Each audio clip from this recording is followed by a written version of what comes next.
with pepper beers. I love the flavor of the pepper and a little bit of heat. You've been brewing that for a long time because I had it on my first that's visit. a staple beer. Pretty sure that was like one of the beers that they used to make when they used to homebrew and take it to beer competitions. My tasting note was, this has a touch of Bernie. Bernie who?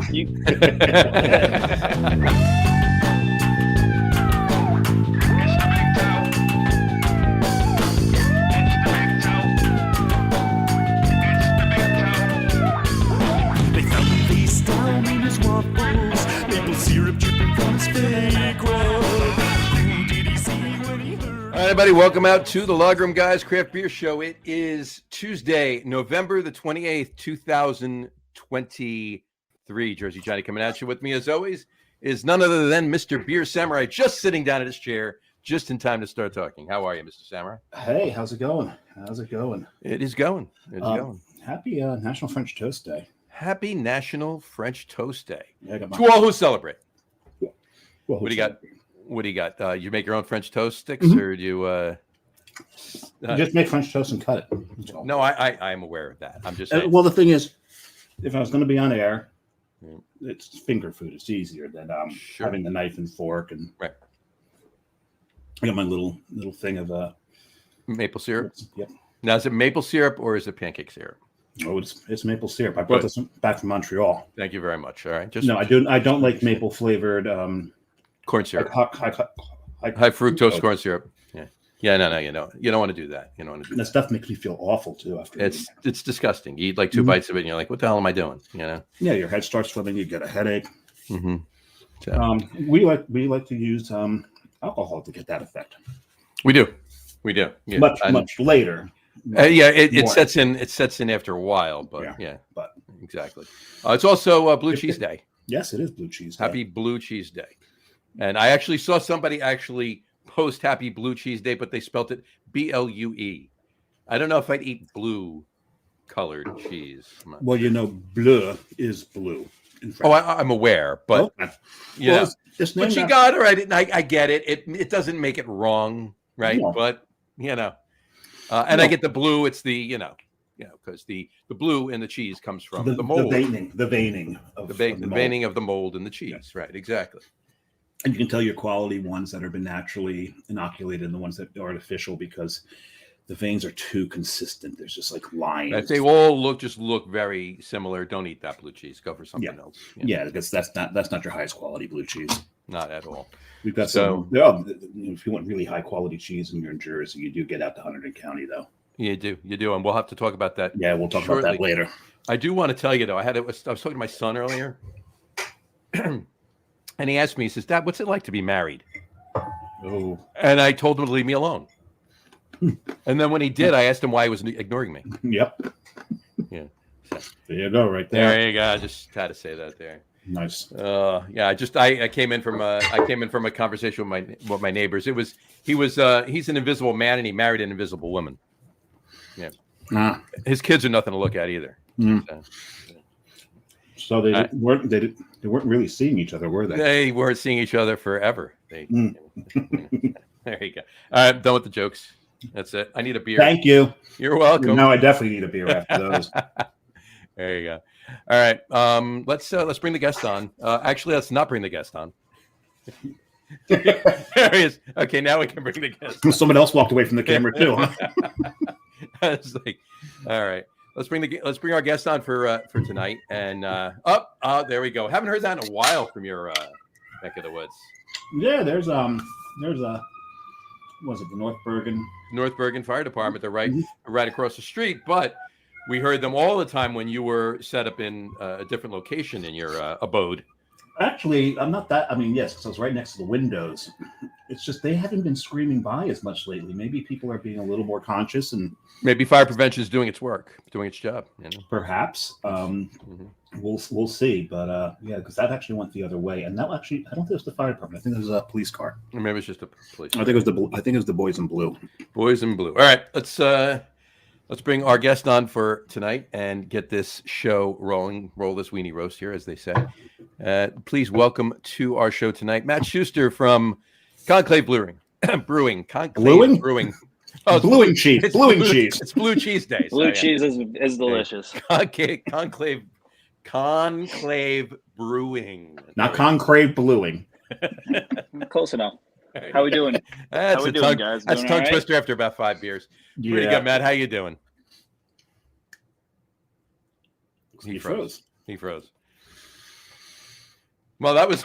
Oh, there we go. There we That was go. like- There we He's go. unfrozen. we had Got a all little- 5 seconds. Got a There little we pause there. That's all good. How you doing today, Matt? I'm doing well. You guys, how are you? Awesome. It is 2 days before December the 1st, and For the one. December the 1st. Yeah, absolutely. You guys have a nice Thanksgiving if you celebrate. Oh yeah. Ate too much, drank. Well, can you say you drank too much when you enjoyed every bit that you drank? No, I don't think so.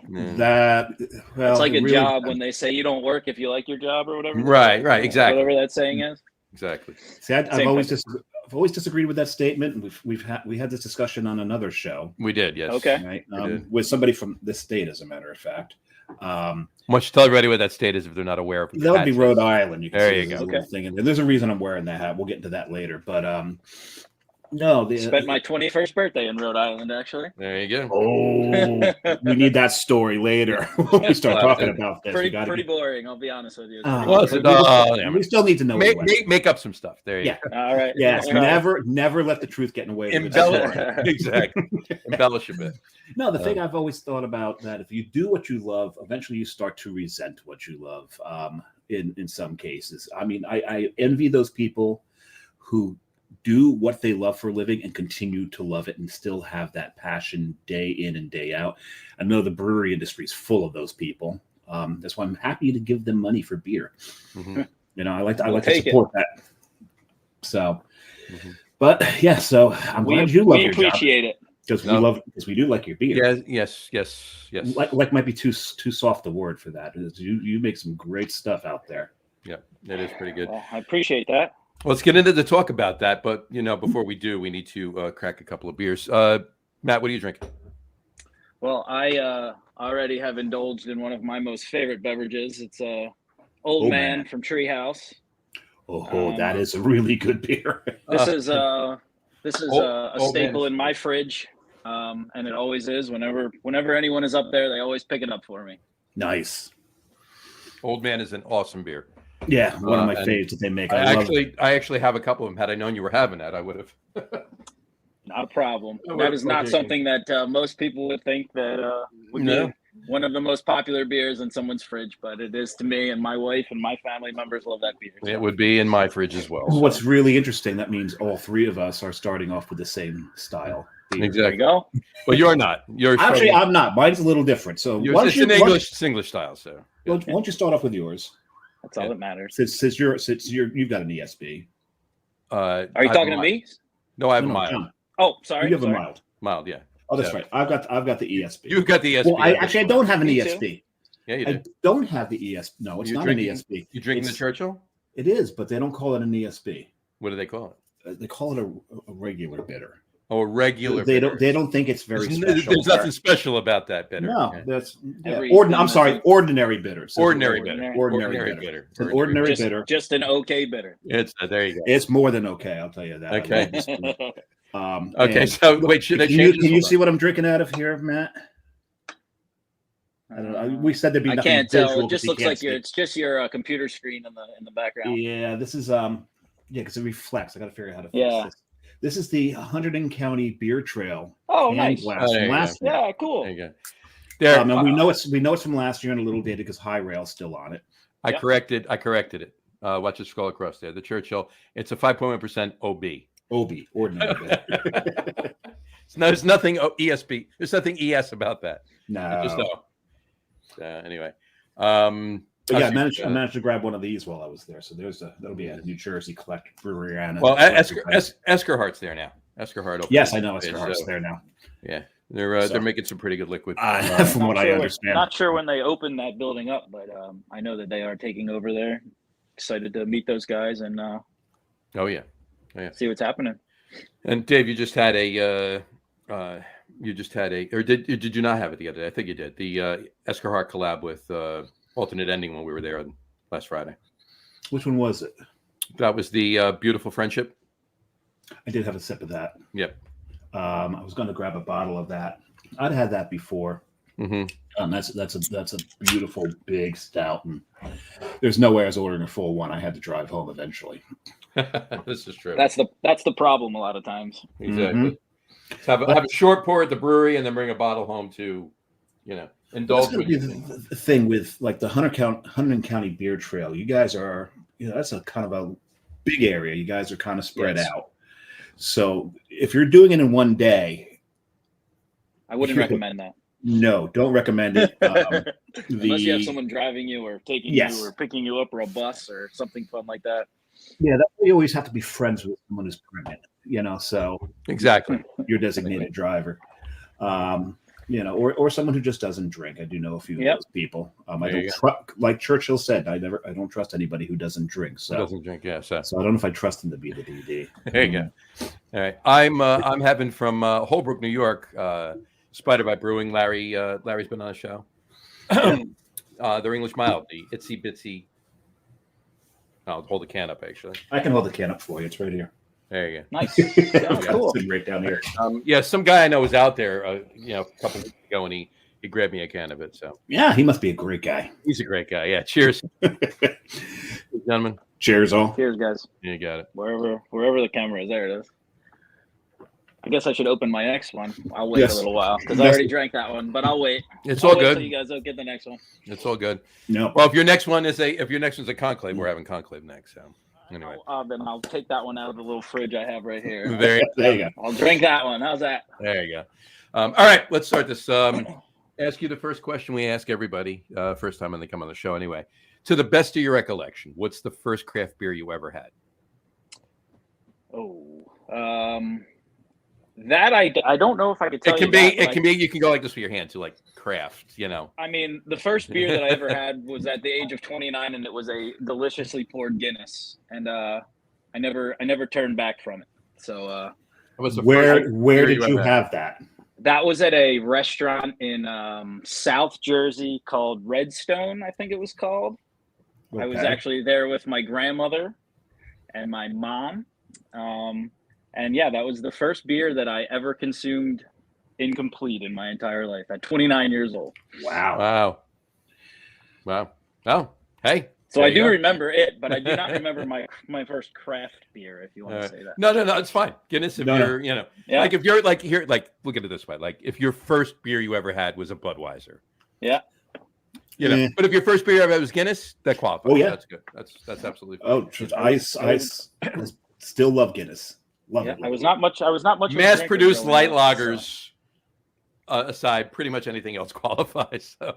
Yeah. So there you go. Cool. Do you remember the first brewery you ever visited? I definitely had my fair shares of sips of like the first brewery that I ever visited was actually a Triumph Brewing Company in New Hope, Pennsylvania. Sure. Neat spot. Very neat spot. Yeah. I've only been an employee there for a very long time. Oh, really? Yeah. Well, we'll get into talking about that. I was a server. Yeah. But there you go. Tons of fun. It's a good way to learn.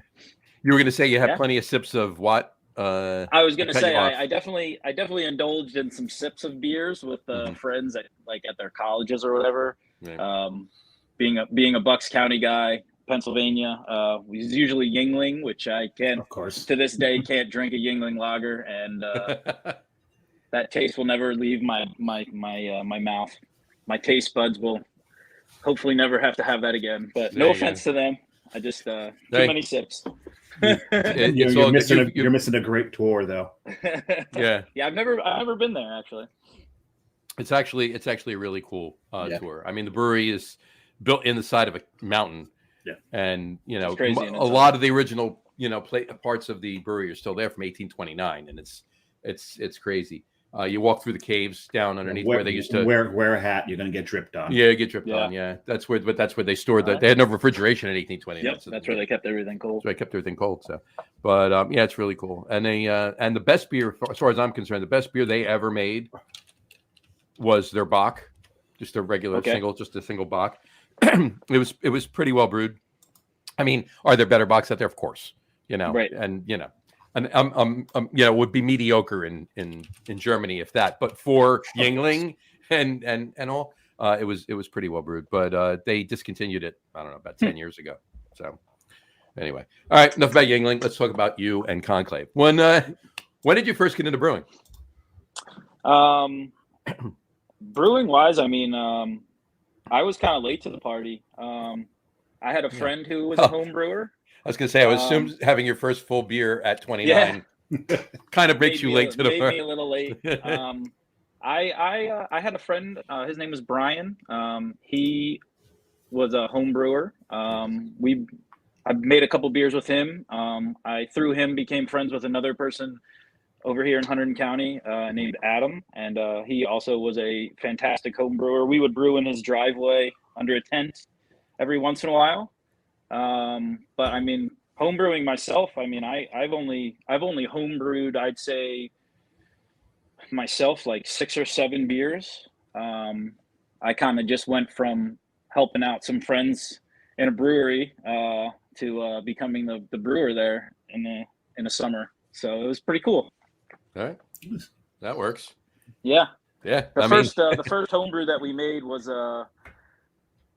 best bitter. Again, I love those beers. They're my favorite. They're probably my favorite styles of beers. English style. They're one of mine too. And it's funny because you said he made a best bitter. Okay, yep. So Dave, he made a best bitter. Now we've covered. I'm only drinking an ordinary bitter. You're drinking an ordinary bitter.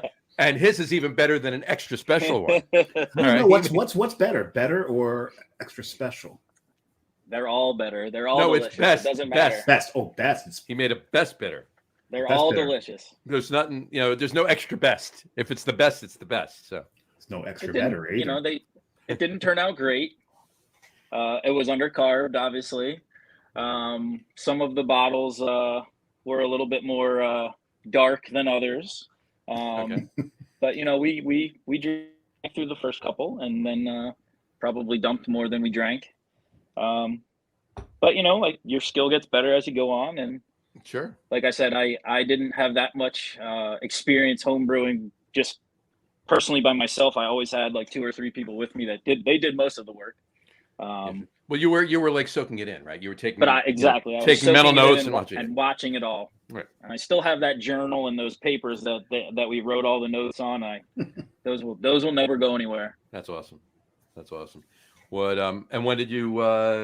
So when was that? Like after 29? Like how long after 29 was that? I mean, that was probably like within the last I would say like 8 to 10 years. Okay. So that was probably like 2013, 2014. Okay, that's cool.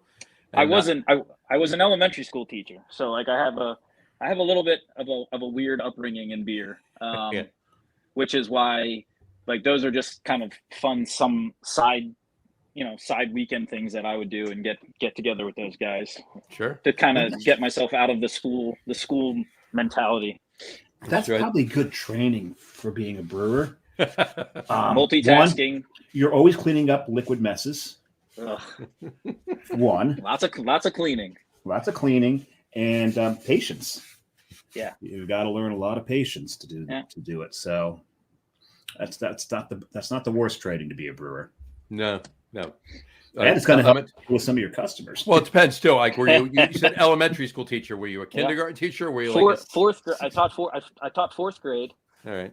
So hopefully there was fewer liquid messes from the 4th graders. I have definitely more spitballs. None of that. They knew what would have happened if something like that would have happened in my classroom. There were some liquid messes that were unfortunate. We'll say unfortunate, to say the least. Especially at the end of days when you just want to make it a good day and leave on a high note, and sometimes you can't. Sometimes you can't. Oh yeah. But, I mean, like brewing was always like a side gig that I did because obviously I had to concentrate on my day job. Day jobs, and that's that's how it started. That's how it all began. Gotcha. Yeah, that's how it began. How long after you were homebrewing, the homebrewing you were doing, did you decide that, hey, you know what? I think I want to stop teaching and I want to brew beer professionally. I was kind of put in a place where a decision had to be made, and the decision was at that point was easy to make.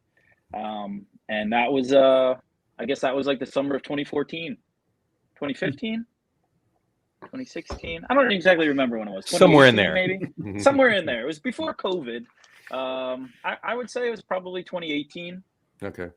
Was when the change happened, and I became the full-time brewer at Conclave. Gotcha. Now yeah, bless you. There, Samurai. Thank you. I saw you. Muted and all. He's on the ball. Yeah, like he's like pretty good. Which was that up? Now, had you been working or helping out at Conclave before that, or? Yes. So yeah. I've been at Conclave basically the whole time they've been open. Okay. I missed about 4 months. I was still working at Triumph as a server while I was teaching also. And my wife actually introduced me to some of the people at Conclave. One of the owners, Tim, is he's an educator in Basking Ridge, New Jersey. And my wife also, she taught with him. And obviously she talked me up. And within a couple of weeks, I was working there just in the tap room,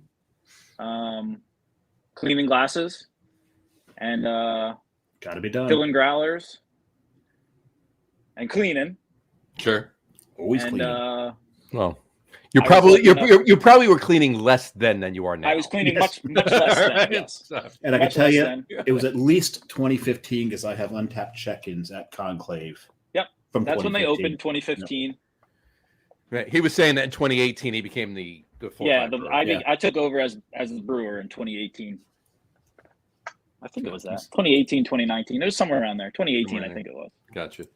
Well, that's awesome. Do you remember the first beer that you brewed? Yeah, the first beer that I brewed, I actually still have it in my basement in a growler. It was a batch of Gravitational Waves, which is our flagship beer, I'd say. Citra Galaxy Mosaic. Yeah, that was the first beer that I brewed there. Ironically, with a friend of mine named Adam, who is the owner and operator of Oddbird Brewing in Stockton. Sure. Because my boss, Carl, the other owner of Conclave, was on vacation on my first brew day. So Adam and I, we struggled through our first batch of waves together. He corrected himself, as a teacher should. Elementary grammar right there. My wife probably would come up and smack me if you heard me say that. She is my grammar hammer. So grammar hammer. Grammar hammer. And you haven't brewed a beer called Grammar Hammer yet? No, we haven't. Maybe one day. What's her favorite style? When we first met, she was big into sour beer, like the pucker sours. Right. She get along with Jess. She still likes those. Yeah. But the real sours. Like the old Cascade sours that were like brutal to drink, heartburn city. Yeah, not these kettle sours that are out now. Not these nothing like that. Hold your nose. There's no sourness to them. Yeah, we kind of have similar tastes in beers. She also enjoys the English style beers like me. Nice. She tends to stretch out a little bit more onto other things. I kind of like to keep it within a couple ranges of beers. Nice. I don't go too crazy, but that's fine. Yeah, they all have their place for me. Oh yeah. They're all good. What was the? How about you guys? What's your favorite beers? Let's hear a little bit about your favorite beers. Well, it's almost most styles. Well, John's and mine are actually quite similar because we both like dark lagers. Okay. Either Schwarzbier or Tomavi Pivo. We do break off here and there. Barrel aged stouts has been, one of my things for a very long time, and those puckering Belgian sours, the dry sours, love those. Flemish Reds, Uda Bruins. Oh God, yes, Uda Bruin, love a good Uda Bruin. It feels like you're licking a basement floor somewhere. Yeah, exactly. In a good way. More of the classic style. Right. Yeah, very much so. Double IPAs don't really do it for me. Triples are now they're making them so they're drinkable now, which is nice. Yep. Right. You can find drinkable triples now, but still triple IPAs you're talking about. Triple yes, IPAs. triple IPAs. Triple. Yeah, not a Belgian triple. Oh, I can drink a Belgian triple every day. I was going to say, because Belgian triples have always pretty much been drinkable. So yeah, and delicious. Oh yeah. But Czech lagers, German lagers. Yeah, I'm a huge German beer fan. I mean, Stickel is probably one of my favorite styles from Germany. But any pretty much any German lager, any German style, and then English styles too. Those are probably my top twos. But yeah, I'm a huge dark lager fan, and any Czech lagers too, or Polo Tomaves, Tomave Pivos, any of those. Just Czech Pilsners. Any of that, and then Belgians. I mean, I could drink, quads and doubles and triples. Oh my, all day. Yep. It's hard. It's hard to just pick one or two. Exactly. So IPAs, I love IPAs. Don't get me wrong. I do love IPAs, but I tend to drink very few of them. Yep. If I walk in like I was just talking the other day, and we've mentioned it on the show before to other people, but we were down at CBC in Nashville in May. And went to that wasn't Barrique. What the hell? Damn it. I'll get damn it. The one brewery. Yeah, no. One brewery. No, there was I'll find it while I'm talking. But anyway, we walk in there. They had, I can't believe I just lost. Not Burial. No, not Burial. Burial's in Nashville. Nashville is like Nashville. Like You were Yazoo. In Nashville. In Nashville, yeah. Wazoo. No, Yazoo, whatever it's called. Yazoo. That's Yazoo. I'll tell you right now. We were at not Southern Grist. No, Bearded Iris. Oh God. Oh, well, they're a very, very heavy IPA. Oh yeah. Walk in there. There was 14 beers. 15 beers on the board. 15 beers on the board. They had a Pilsner, an Amber Lager, a barrel-aged pastry stout. Sounds right. And 12 double IPAs. Yeah. Double New England IPAs. So too much. So yeah. So you know what? You walk into something or other half or whatever. Yeah. I walk into there. I'll have a few IPAs, right? But anywhere else, I want to have. I love walking into a brewery and seeing a board that has diversity in it. Can have a bunch of IPAs because I know you got to keep the lights on. Hello, I know we got to keep the lights on. Yep, that's what people want. You got to brew them. So, but they're all delicious. But I tend to, I can't, I would rather drink the, if I'm going out for 4 or 5 beers, we walk into Bearded Iris or other half. I'll probably have 3 or 4 IPAs. I would prefer not to. That's basically what it was. Right. Yeah. So anyway. But like you said, that keeps the lights on. Yep. As I said, there's very few styles that I dislike. I mean, I do avoid triples. I've never actually been a wit beer fan. See, I don't like cardamom. I just can't. That doesn't work for me. And because of those kind of flavors, I've never been a major fan of saisons either. It depends on the specific wit, like where it came from, or how it's brewed. Not even where it came from. It's not just like, oh, they brewed it, I'm going to drink it. It's not like that. But if it depending on how it's brewed and what hops are used and what what the malt bill is with the wheat and everything else, then I'm I'll enjoy it. I understand what you're saying though. Some are it's a little polarizing, or it can be. Yeah. But that's wit beers too. We're not talking about Hefeweizens. We're talking about wit beers. We just talk about the wits, yes. Just wits, yeah. Because of the cardamom or coriander that is specifically used that spice, yeah. So anyway, if you don't like that, that's something that you don't like. I mean, like that's hard to get past. Like my mom is like that with cilantro. She can pick it right out. And oh yeah. Well, for a lot of people, cilantro tastes like soap. Yeah, and it's weird. And other people it doesn't. Tastes delicious. Yeah. I love cilantro. What's weird about it is there's which hop is it? I forget which hop it is. There's one hop like cilantro throws soap for me. Really? So I'm wondering if they have the same chemical. Is it Galaxy? Might be Galaxy. There's one hop that. Well, do you like Trojan Seahorse? Because there's Galaxy and Trojan Seahorse. No, I do like Trojan Seahorse. I say to the sponsor of the show. No, I don't get soap out of Trojan Seahorse. That's it right there. There you go. That's true. Yeah. The can. I'm not pointing up at the screen. I figure. I see it. I see you. I figured there was something. A method to your madness. Forget what hop it is. I don't think it's Galaxy though, because I've had so many beers with Galaxy in it. But at any rate, on that note, speaking of IPAs, I know Matt definitely wants a beer now because he's been waiting for us. Yeah, I actually finished my first before Dave. That's a first on this show. It probably is. That's a first anywhere, not just on the show. Yeah, probably. Right, so let's have let's crack our second. Matt, what are you drinking for your second? I am drinking a beer that is made at Conclave. Mm-hmm. This is called Moonwater. This is my personal. This is my personal favorite IPA that we make. All Mosaic and Motueka. Nice. It's light. It's easy drinking. It's got a little bit of like I don't want to say like a spice note, but it's got a little like a dry spice note.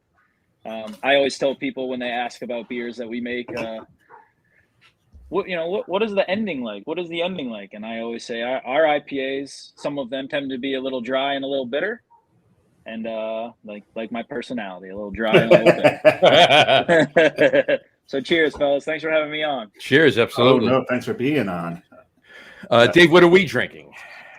We are drinking a very similar looking can, just a different color and a different artwork. Catacomb. That's cool. Yeah. Catacomb. Amarillo. And I had to get the really cool glass. Oh, the glass. It glows in the dark, supposedly. Does it? I haven't seen it glow in the dark. You have to shine a light on the graphic. Hey, when you were buying it, because I was standing next to him when he bought it, I was. Okay. He said something about the graphic glowing in the dark. Yeah.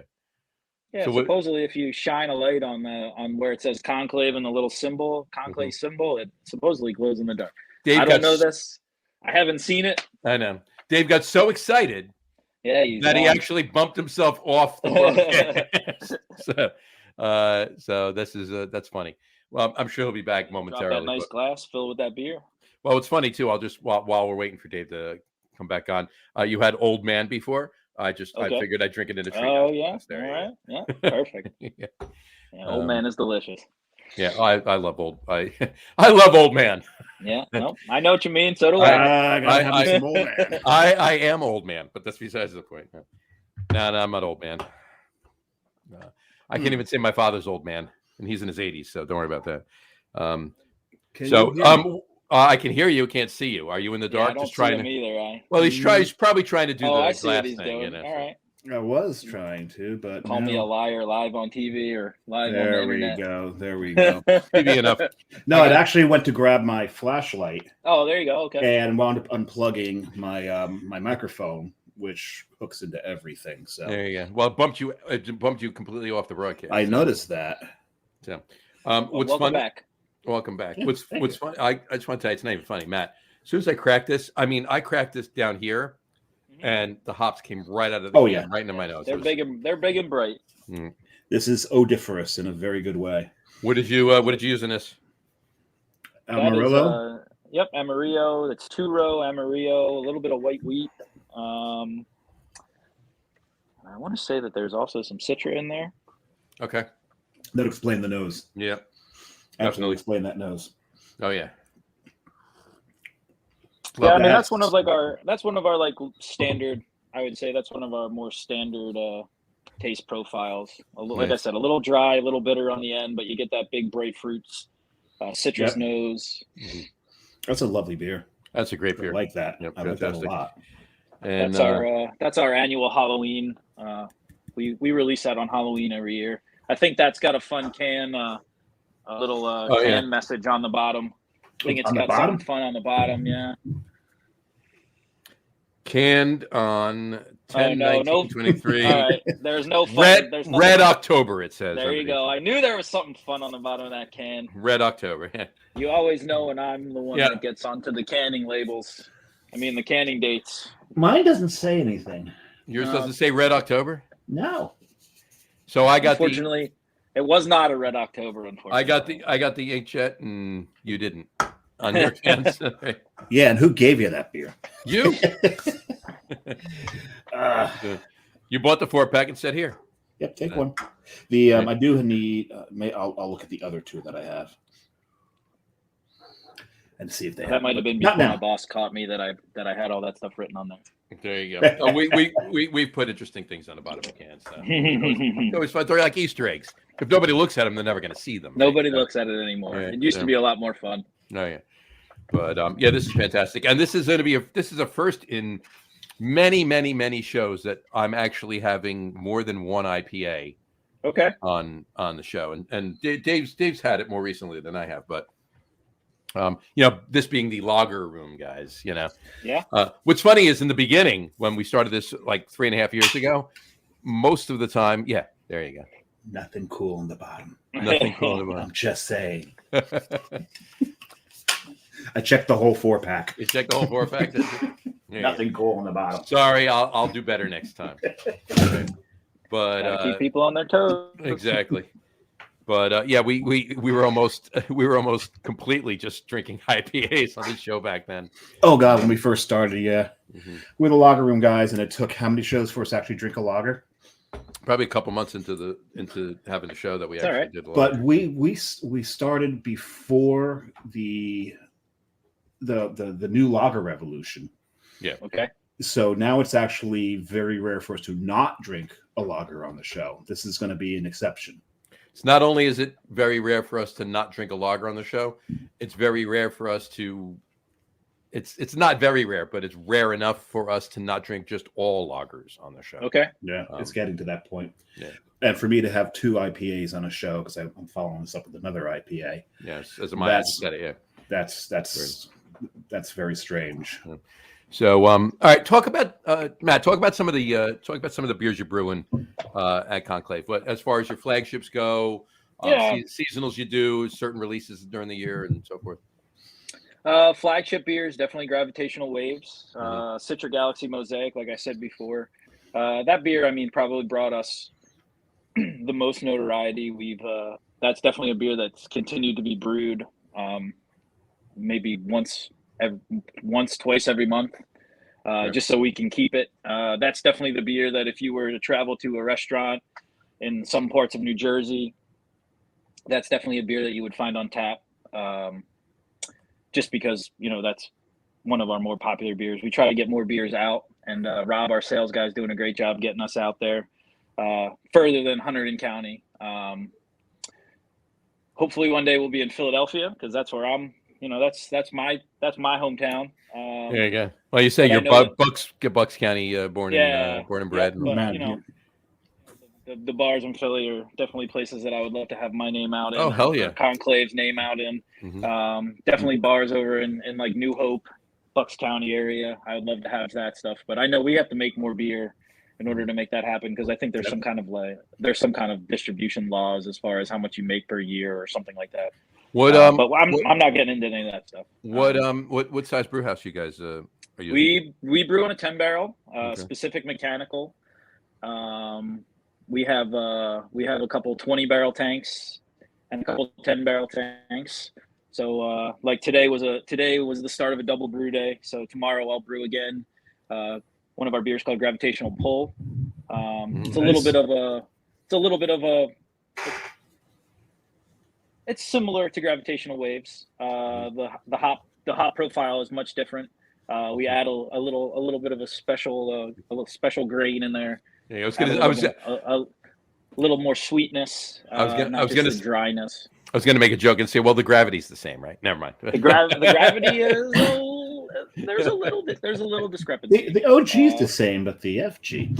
Yep. There's a little discrepancy. And like I said, in the hop profile, where Waves is more of like that citrusy note, you get a little bit of a sweet. There's no galaxy in the dry hop, so you get a little less of the grassy green and a little bit more of like the sweeter fruit and Gravitational Pull. We haven't brewed that beer in a long time. It's been over a year, so it's fun to bring back beers that people love. Sure. That haven't been back in a long time. Absolutely. As far as like other flagship beers that we have a beer called Mexican Morning. Mexican Morning is it's a pepper-based milk stout. We make it around Christmas time. It's it's chili to arbol pepper, a little bit of cinnamon, some vanilla, It's definitely got a little kick to it. It's not like a habanero IPA, Right. Yeah. hot, burn your face off, Ugh. like that Hot One show. It's nothing like that, but you definitely feel it in your esophagus. What I love with pepper beers, I love the flavor of the pepper and a little bit of heat. Yep, I agree with you. Yep. Cinnamon. You've been Sorry, brewing that. You've been brewing that for a long time because I had it on my first visit. That's a staple. That's a staple beer. August of 2015 is when I checked that one in. Yep, I'm pretty sure that was like the owners one of the beers that they used to make when they used to just homebrew and take it to beer competitions. Nice. My tasting note was this has a touch of burny. Yeah, there's definitely a little burn. Like I said, there's definitely a little bit of burn to it. It's a hard beer to make though because Bernie who? You keep those peppers in the boil. No. Yeah, you keep those peppers in the boil for like 10 seconds too long, and that beer is way too hot to drink. Yeah. So you got it. You gotta know when to put them in, when to take them out, when to be done. There's definitely the time that you need to watch that beer because that can get off the rails quick. But that, like I said, that's always a great one. People really like that beer. Again, another beer that brought a lot of popularity to us because it was different. Not many people were. Well, I shouldn't say that. I don't know that for a fact, but you didn't see stuff like that too much. No, not back then. And I want to go back to your opening days. Before the show started, I mentioned that you guys had quite a few saisons when you first opened. Yep. And I went with a friend of mine, Meathead. That's what I call. That's his given name. That's the given. Yeah, I love that. Meathead Jones. I love that. Meathead Shaw, actually. But one of the saisons there was the first saison he ever liked.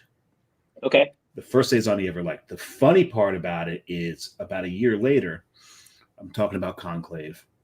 It's like, I've never been to Conclave. I'm like, yeah, you have. He's like, no, I haven't.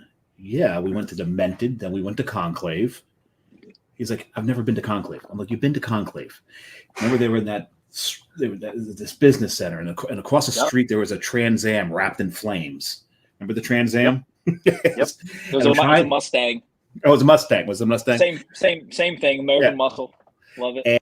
And I'm trying to spark his memory, and then I'm over his house. He's going through his cabin, and because he's looking for a glass to pour something, and he pulls out a Conclave glass. I told you. So apparently, I've been to Conclave. Look, yes, you have. How much did he drink at Demented that he didn't remember going to Conclave? This was the early days of Demented, so. Not a lot. Yeah. We got out of there kind of quickly. And as usual, met Mark Dill there accidentally. And then he followed us to met Mark Dill somewhere accidentally? Constantly. That never happens. Never happens because he's everywhere. And he follows to Conclave. I actually met Mark Dill at Treehouse accidentally. Nice. So, well, that's a haul to have met. That's a far meeting place. We were both on our way to Extreme Beer Fest, so there was a reason. Oh, okay, that makes sense. Can I ask you a question about Mark? Sure. Did he middle-aged fella? Tall guy, long beard, white long goatee. Hair. Yeah, that's Mark.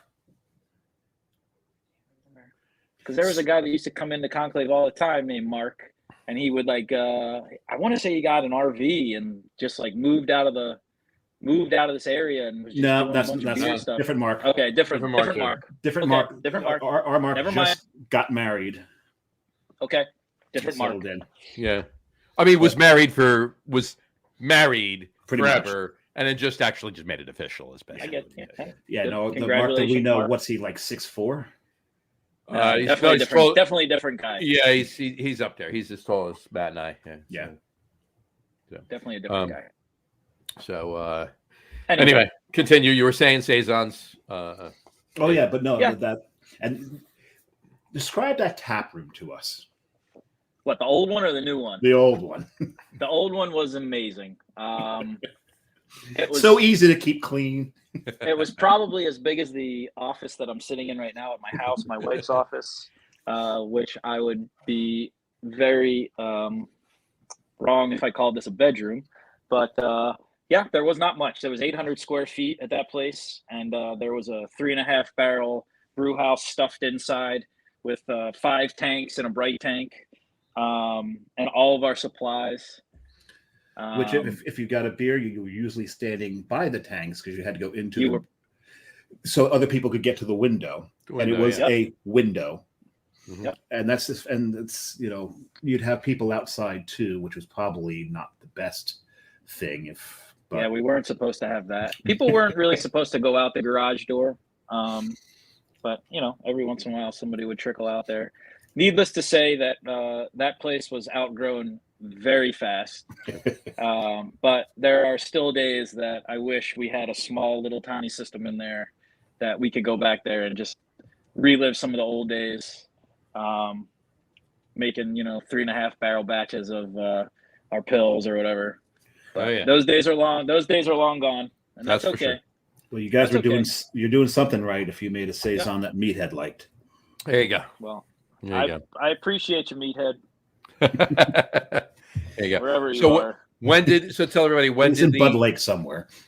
When did the switch over? When did the expansion happen? What year did you move into where you are currently? We moved to our location where we are right now in the build out started obviously it took about a year to build it out.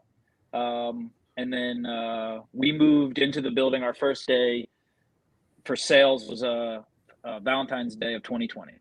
So we had about just in time to close down 5 weeks later. I was going to say we had about 5 to 6 weeks of it was absolutely crazy. We ran out of beer. The first weekend we ran out of beer. Mm-hmm. And then I don't want to say thankfully, but something happened a couple weeks later, and that gave us a lot of time to make a lot more beer. We just had to figure out how to get it to the people and get it to the public, right? Because they were not allowed to come to our place anymore. No, couldn't come. So then the line started again, which was always fun. Oh yeah. Fun. All right. So we were talking about the flagships. We were talking about you had mentioned that Catacomb was one of your releases that you do Halloween seasonal beer, and then the pepper beer you do we do that around Christmas time. We also do a beer called Trees of Green, which is another Christmas release. So that should be coming out in the next couple weeks. What kind of beer is that? Yeah, that's a double IPA. It's more of like a piney, more. I don't want to say West Coast because it's definitely not West Coasty, but it definitely has that pine bite to it. Trees of Green, Christmas reference. So I don't mind a hazy IPA. Say it again. I don't mind hazy IPAs, but I love them when they're bitter. Everybody froze. Oh, right, exactly. Now he froze, but we didn't freeze. You didn't freeze, did you, Dave? No, I didn't. I could, if you want, we can. We can freeze game. Until it comes back. I don't know if I can hold the pose as long. I know I couldn't. I'm sorry, you guys cut out. I did not hear what you said. Yeah. Get your audio back. There you go. No, we just went like. We froze for you. We froze with you. No, I was saying it was hazy IPAs. There we go. Here we go. We're back. There we go. I like hazy IPAs when they're bitter. Yeah, right. This is more. These are more bitter. Right. Yeah. I like. Yeah. The same thing with you. I'm assuming you were going to say you tend to like the bitter hazies more so than the juicy hazies. Yeah. The zero IBU hazies. Right. Yeah, I don't really like those. This Moon Water, like I said, is the juiciest beer that I will attempt. No, don't get me wrong. I will sit down with some friends, or if someone brings like a nice juicy IPA from somewhere, I'll sit down and I'll drink it. I'm not going to say I won't, but they're definitely not my 100% go-to favorite. I'm going to tell you the story really quick little anecdote. I've said it before on the show, so anybody that has listened for many moons knows the story. You can go. You've heard the story. But anyway, no, really quick. I worked for a brewery years ago. I won't even say the name of it, but I worked for a brewery, and narrowed down to 2. It was right. It was a Thursday night. Probably about midnight. Right, they closed at 2 on a Thursday. In New York, it was in New York. So okay, now it's down to 1 now. It can be open up. They can be open too, right? Anyway, two guys walk in, early 20s. Two guys walk into a bar. All right, early 20s. One walks in. One had been there before, brought his buddy there, right? So the one that walked in, walked up, boom, got his beer, went over, stood by the table. This is not a short story. If you keep interrupting me, it's not. Anyway, the other guy's looking, he's looking, and I'm talking to the bartender. It's just the two of us. These other two guys walked in. It was just the two of us before that. And he says, I'll be right back. And he walks over and he says, can I help you narrow it down? Now they have 24 taps and 2 cask engines. All right. So they got 26 beers on tap right at that point. He says, can I help you narrow it down? He says, I don't know. He says, what kind of beer do you like? He says, I love IPAs. I'm a huge IPA guy. He says, all right, well, we have about 8 IPAs up on the board. He says, I'll tell you what, it's slow. This is your first time here? Yeah. Okay. I'll help you out. He takes the glasses. I'll give you a little taste of each until you find the one you like. And then we'll stop and we'll go from there. He's all right. So he walks over and he goes right up to the flagship West Coast. Right. Okay. And he pours it, boom, hands it to the guy. He takes a sip of it. Now, probably 23, 24 years old. Takes a sip of it and almost does a spit take. He said, this is disgusting. It's so bitter. This is disgusting. What the hell did you give me? His words. I'm not even embellishing. That's what he said. And he says, I thought you liked IPAs. He says, clearly likes, Remember, any IPAs. The new age. Yeah. Any IPAs are. And he should have known. The kid was 23 years old. Yep. He should have probably started with let me start with the juices and go from there, But anyway. They definitely have their place. It brought a lot of people into an industry that needed That's people. For sure. So this is true. It's cool. And their palates have changed too, because a lot of those people that actually came on board into the industry, like that actually gravitated to the hazies, have actually developed their palates into drinking, expanded to others. Yep. Exactly. It was a good gateway, and I'm forever grateful for it. And of course, we're still going to brew them because they sell. They keep the lights on. People love them, and like I said, when they're made well, they're drinkable. But here's the thing: you can brew. Here's the thing: you can brew an average juicy New England IPA, and you can brew a fantastic German alt beer. Yep. You're going to sell through 7 batches of the juicy IPA before you finish that first batch of the alt beer. Still be hanging out. I mean, we did that. That was one of the beers we made for the beer trail. Was a traditional German alt beer. Nice. Speaking of that, people drank it. You can see the glass now that I've emptied it. Yep. Right. Pretty and cool. It's like you guys are right back. You guys are right down here. Yeah. Conclave. There you go. We would need a bigger glass in Monmouth County to do that. Yeah, much larger glass. There's like 20 breweries in Monmouth County. So. But because of that is why I'm wearing this. So Rhode Island had a passport thing going on, and they actually turned it into an app. They actually go. Oh, that's cool. And they'll validate your beers on the app for you. I did it the last year. They had the cards. I've got the glass somewhere in a box in storage. But which you've never said on the show before. I've never said that 1,000 times on the show. But yeah, you start off by getting, I think you start off with a glass. Then the next phase, you get a hat. And at the end, like with 100, and then you get the beer. Okay. That beer. So you guys have this. How long has the 100 beer trail been going? We've done a couple of different ones. It goes seasonally. I want to say that the winter one will probably be coming out soon, being that we're approaching winter. But we've done. I guess it's been like 2. I guess this will be like the second year of the full on 100 beer trail. Last year they did something cool. They did a bike ride from. Oh, I remember that. I do remember to and from each of the breweries. Which, like someone said it earlier while we were chatting. There's a pretty good distance between some of the breweries. Oh, yes. And man, you could see some of the people were definitely feeling it after a little while. But the good thing about that, if you're on the bike, you're pedaling off the alcohol. Yep, so you're getting all that stuff. That's a good thing. Yep, not a bad thing. And so when you get a beer trail like this, when you get a whole bunch of breweries, like the year that I did it, there were 7 breweries involved. How many? There's 8 or 9 now in 100.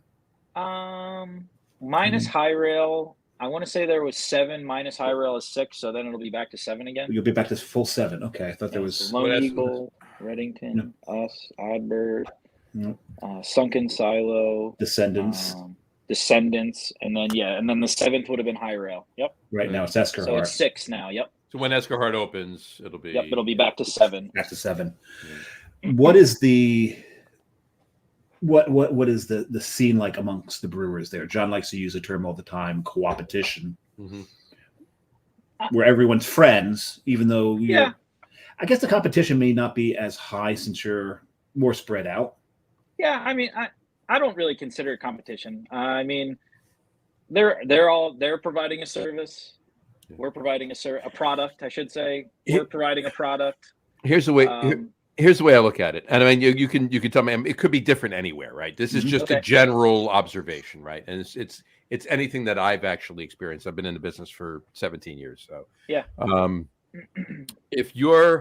The analogy I use is this: if you're opening a pizzeria, or if you have a pizzeria, right, and then you've been in business for 10 years, and then another pizzeria opens up directly across the street from you, I don't care if their pizza sucks, you're still going to lose some amount of business.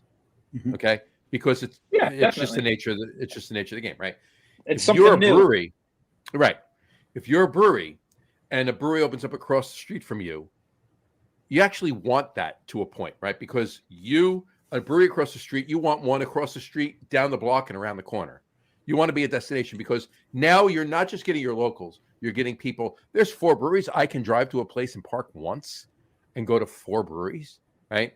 And then you're getting out of staters and people that are traveling, especially if your brewery is in an area that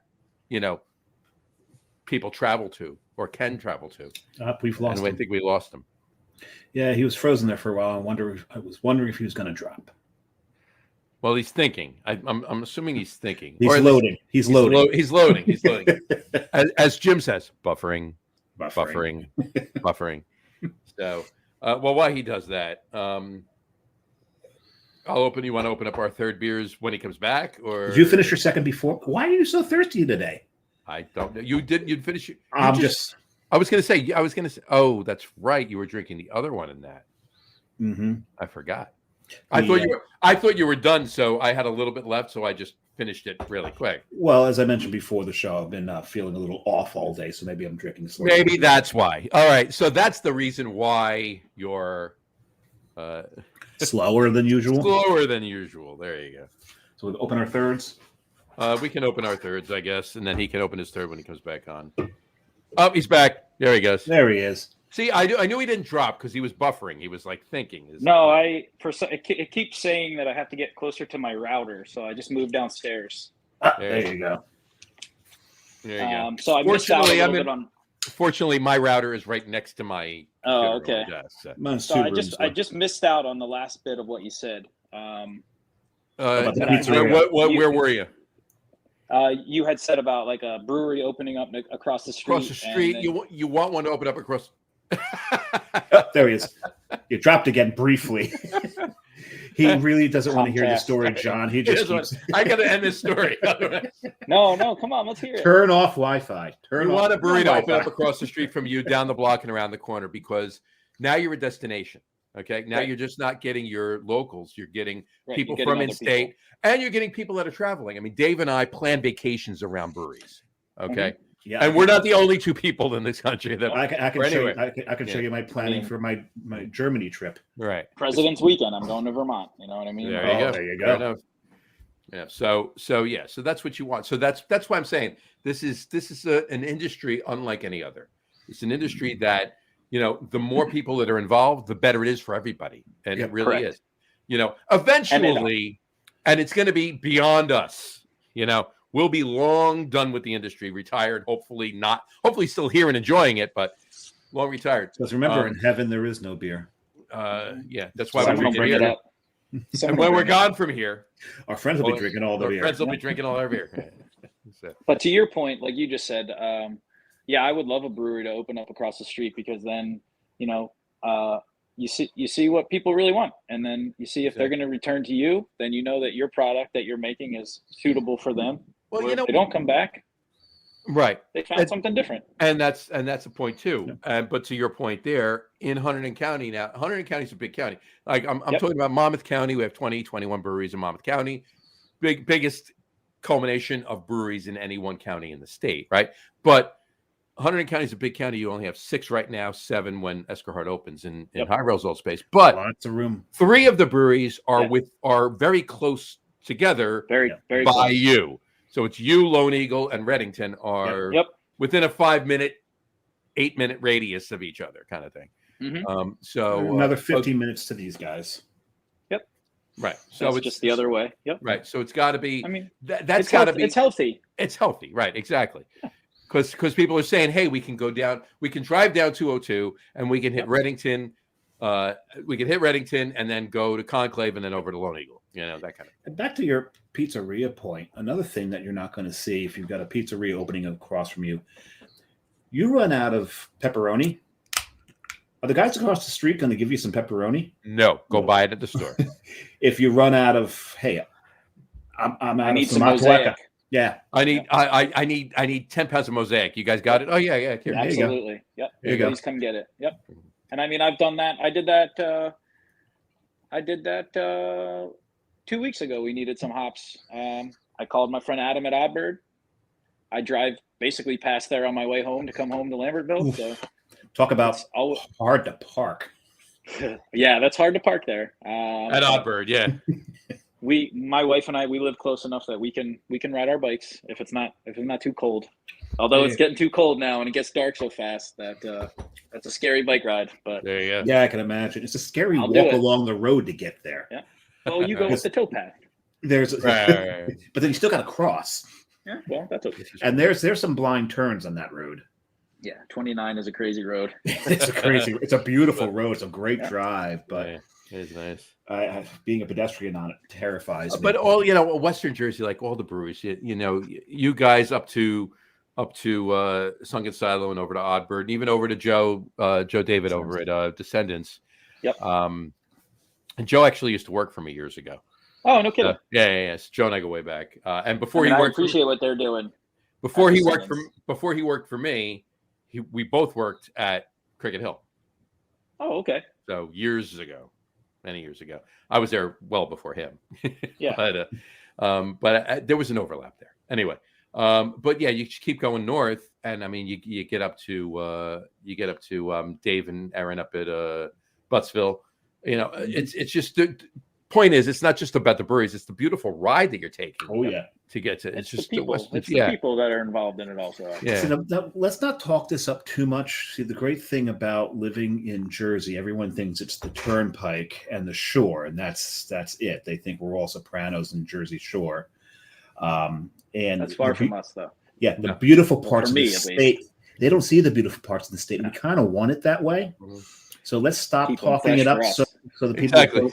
Yeah. All right. Fair enough. Unfortunately, I can't. I mean, I agree 100%, but unfortunately, I can't. Concur with that from where I'm broadcasting from, which Belmar, is 6 blocks away from where half of the Jersey Shore was filmed at DJ's. But yeah. And none of those people from Jersey, by the way. No, they're all from Long Island. No, one was from Providence. One was from Rhode Island. Yeah. Yeah. An island, long or road.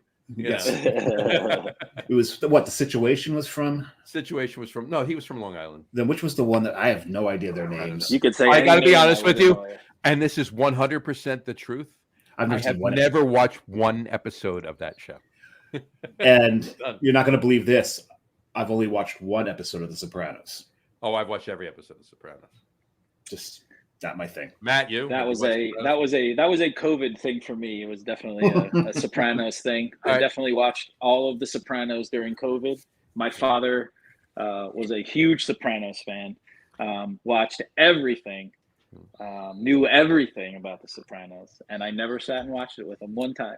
All right, Matt, I got 2 things for you on The Sopranos. 2 things. Yeah, sure. Quick. One, the intro of every single episode when he's driving back to his house. How many times have you paused it? He passes Pizza Land. Okay. I grew up 10 blocks from Pizza Land. Oh, no kidding. All right. That's cool. All right. Great pizza. Oh, yeah. That's number 1. And number 2, Do you remember the episode when Uncle Junior was like, he was losing his mind? He was like kind of staying in a house, and the FBI was sitting out in front. And then the one day he walks out to get the paper, and he sees the FBI, and he walks to his next door neighbor's house and rings the doorbell, and the woman comes to the door holding a baby, and he asks her for ice cream. That baby was John. I mean, I definitely remember the stakeout episodes of him living in that other house, but I don't specifically remember that part. But anyway. The part where the house that he rang the doorbell, and the woman opened the door, was holding the baby. That was my great aunt's house. Oh, no kidding. Yeah. Like I grew up going to that house. That is you crazy. Look down into the kitchen in the back. It was anyway. So. But yeah, so they gave my great aunt was in the house. They actually came by, knocked on her door, and said, "Hey, we want to film one scene of the Sopranos. It'll be quick." They gave her like $3,000 to shoot for like 20 minutes. Sure. And she's now like, her house now her house is famous for that. That's so cool. On all the Sopranos tours and everything. Probably. So, but that was cool. That's neat. Anyway, but there's a lot of there's many more, but those are the two I want to tell you. But we'll get back to beer for a minute. Dave, we're a beer cast. Yeah, we are beer past. Beer cast. Matt, are you drinking a third beer, or is it back in the room that you walked away from? I can grab another one. Here, I'll go grab another one. Well, that's right. We could open our third. Take a walk with me real quick. Yeah, let's take a walk with you. And what's that? Because Dave and I opened our thirds, and and it's the same beer. Let's see. I'll get the same exact beer as I brought. I'm just going to put this down for 1 second. Put it down. That's amazing view. I love that fridge. That's a great fridge. Yeah, that's one of my favorite views we've had on the show. That's awesome. I like that. We got a new fridge because unfortunately Hurricane Ida took our old fridge. So. Oh, that sucks.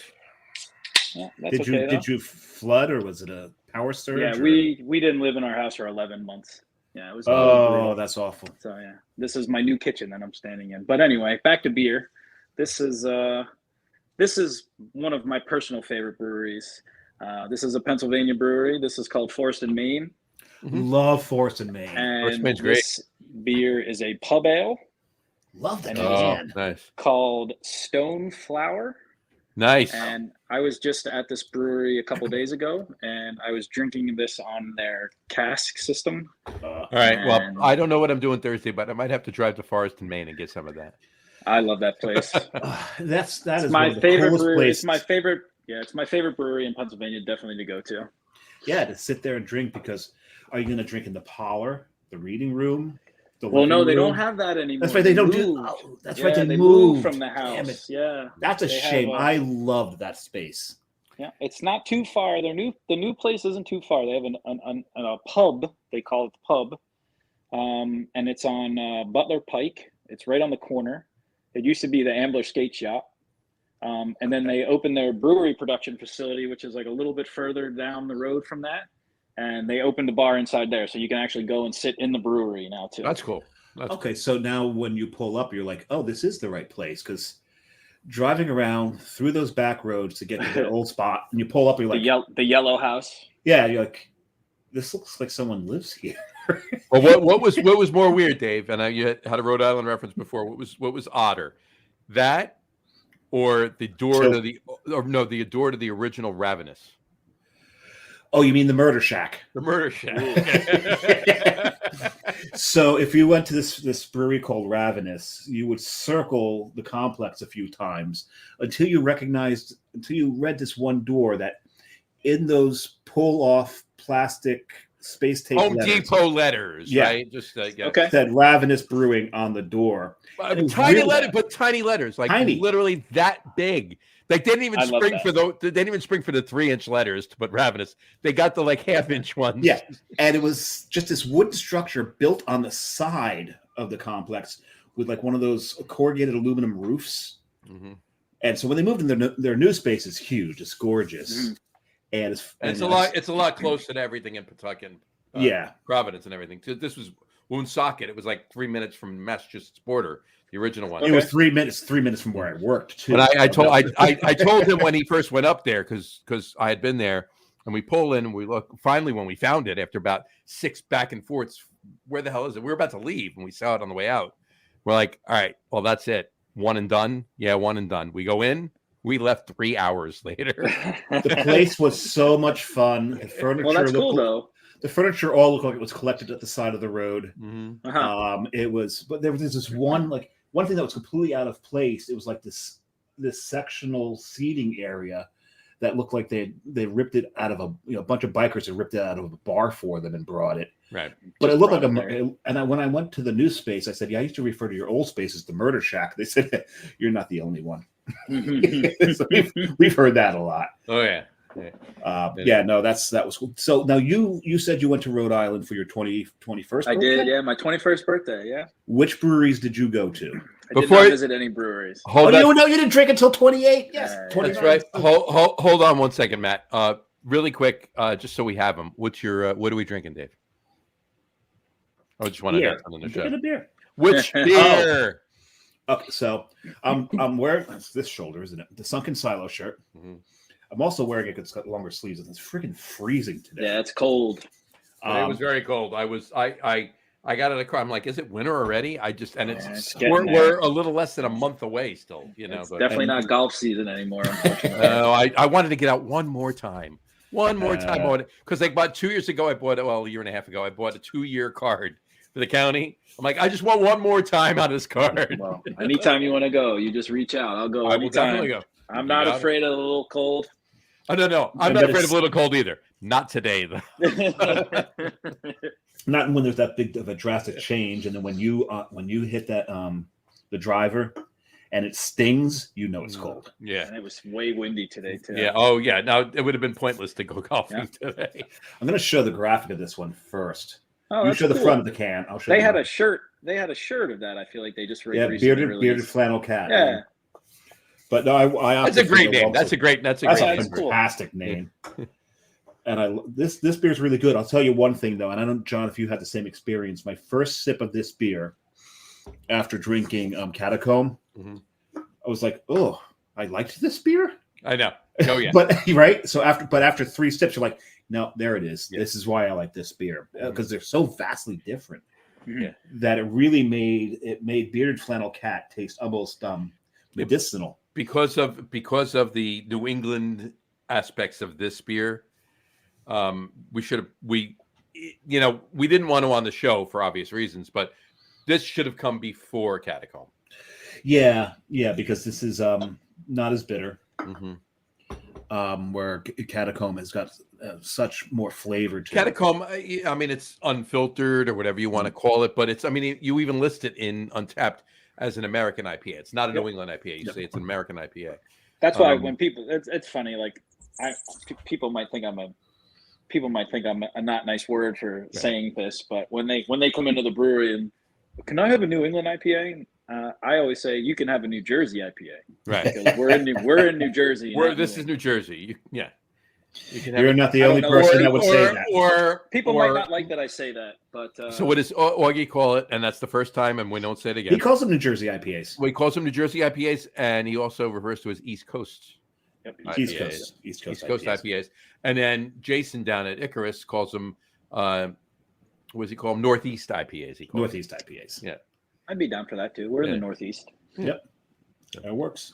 We're not New England, that's for sure though. We're close. We're close. There's times though. I mean, I'm born and bred, love the state. But there's times because when I moved to Rhode Island for work, March of 2020. Oh, okay. And then that time that thing happened. That thing happened. So I spent COVID doing this on Tuesdays. Okay.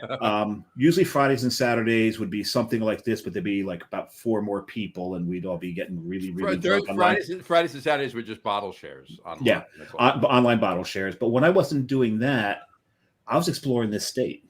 And that's what I did. I just get out of my apartment, get in the car, go find some place to go, put my my bandana around my face in case I ran across anybody else. By the way, some friends of ours said I looked like I was robbing a train. You were. And by the way, Rhode Island, just in case anybody really doesn't grasp the fact that most of the bigger counties in New Jersey, Rhode Island is about the same size of. The same size. Yeah. I think Burlington County is. I think Burlington County is bigger than Rhode Yes, it's got to be. But Rhode Island's really, really cute. They've got the small state mentality. They will bitch about their potholes and the size of their potholes. I'm like, that's really, really cute. Let me take you driving on Tunnelly Avenue. Tunnelly Avenue has potholes that will swallow your state.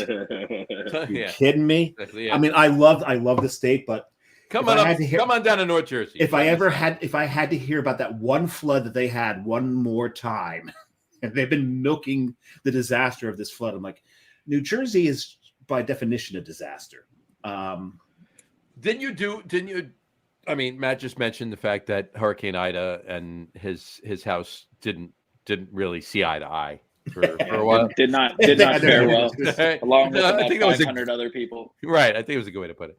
But didn't you come home from work at Hurricane Ida and the apartment you were in Kearney at the time? Wasn't your drain of your shower spewing water up? No, it was worse than that. It wasn't even Hurricane Ida. This was just a summer storm. They had done some work down the road to improve the drainage and improve. I thought it was Hurricane Ida. It's the only reason No, it wasn't actually Hurricane Ida, and because I was in a sub-level basement apartment, and a sub-level basement, so it's even below where most. It's redundant. That was redundant. Yeah. But not only was the coming out of the shower, the toilet started to back up. And there was fun. That was not fun. It was not sanitary, not healthy.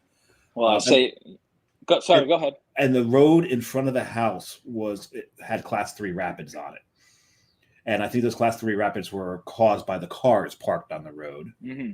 And the owner of the place, like, okay, she lived across the state. She's like, okay, I'll be there in about an hour. I'm like, no, you are staying put.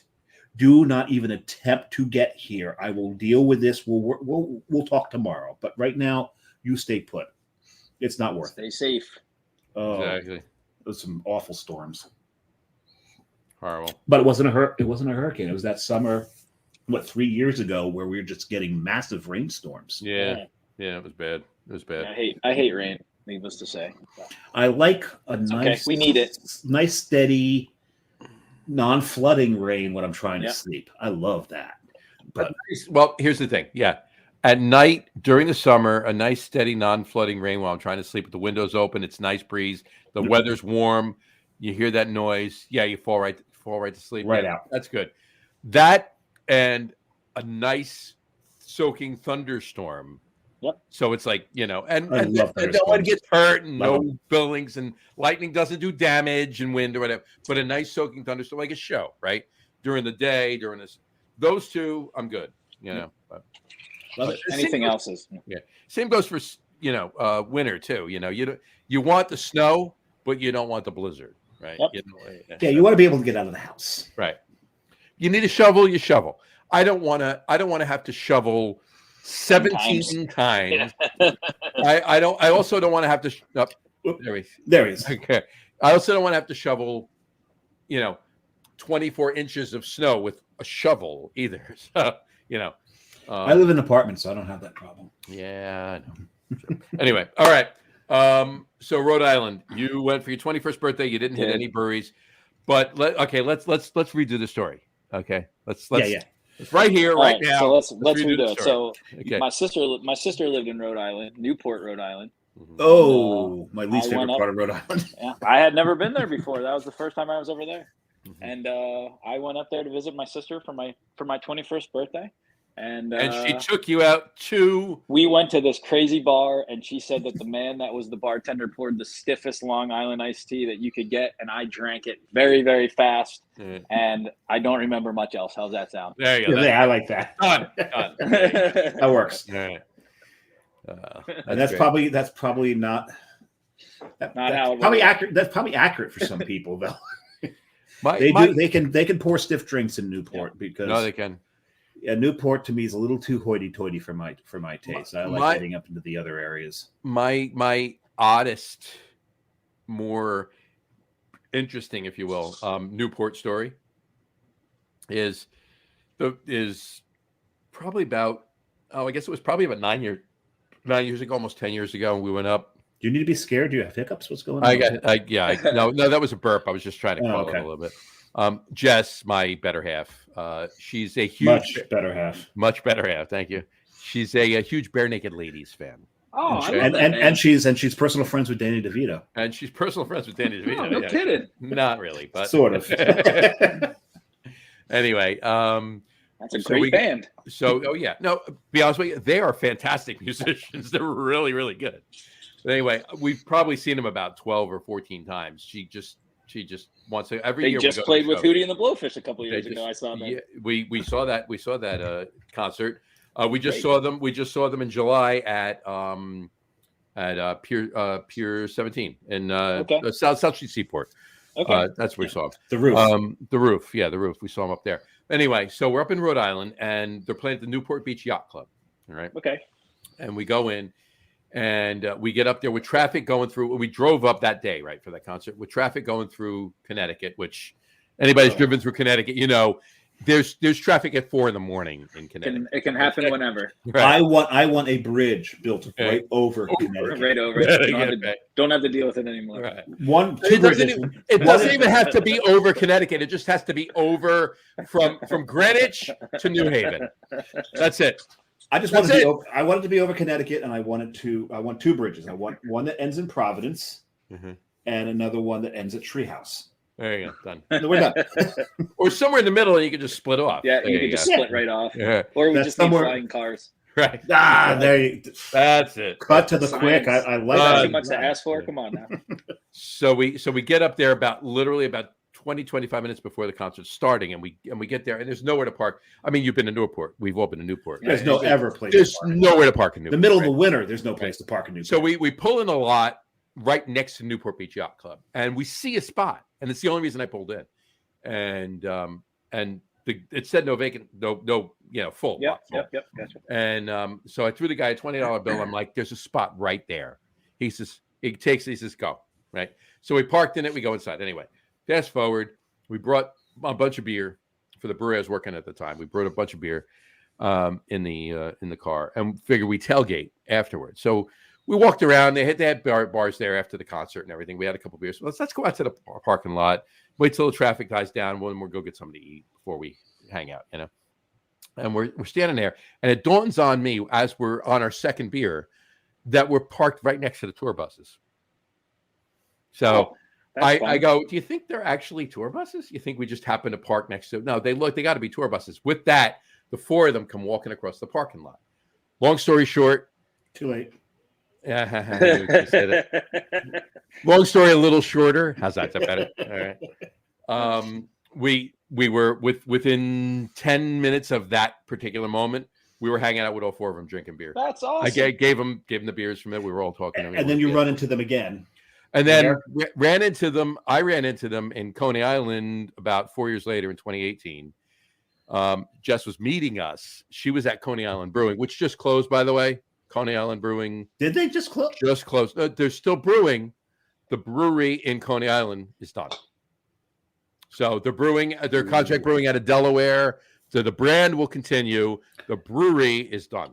Carrie's going to be upset. Yeah, the brewery is done. She loved that place. You can't go there anymore. So, but so Jess is meeting us over there. We pull in a lot, and the bass player Jim and the keyboard player Kevin they're outside. So we end up hanging out with them. I walk up to Jim, and I'm walking up to the bass player, Jim. I'm 20 feet away from him, 25 feet away from him. And he looks at me and he goes, "Beer guy," like that. So now, Matt, I'll take it. Yeah, that works. So and we actually hung out with them again for briefly in New York this past July too. So. Now, Matt, since you were kind of late to the game, and now you own a brewery, and brewery owners don't. I just work. Well, you work it. You're a brewer. Yeah. You're a brewer. Yeah. You don't get to. You really don't get to travel much and go to other breweries. I don't. But did you get any chance to? You're going to do Vermont, right? And I'm sure you've got your list of breweries you're going to hit. I've been there tons of times. Good. Have you done? Oh, so you've been there tons of times. So where in Vermont are you going? We'll be staying in Waterbury. Okay. Old Stagecoach. Free plug, Old Stagecoach. Yeah, Old Stagecoach is one of the few places that has Heady Topper on tap. in their bar. It's I had a friend who was going there for a wedding and said, "Oh, where should I go?" So I give him all these places to go, and he goes, "I got to find Heady Topper." So I'm telling all these places to find Heady Topper. I said, "Well, where are you staying?" He goes, "Old Stagecoach." I'm like, "Never mind, just go downstairs." Stairs. It's just there. Yeah, they're right there.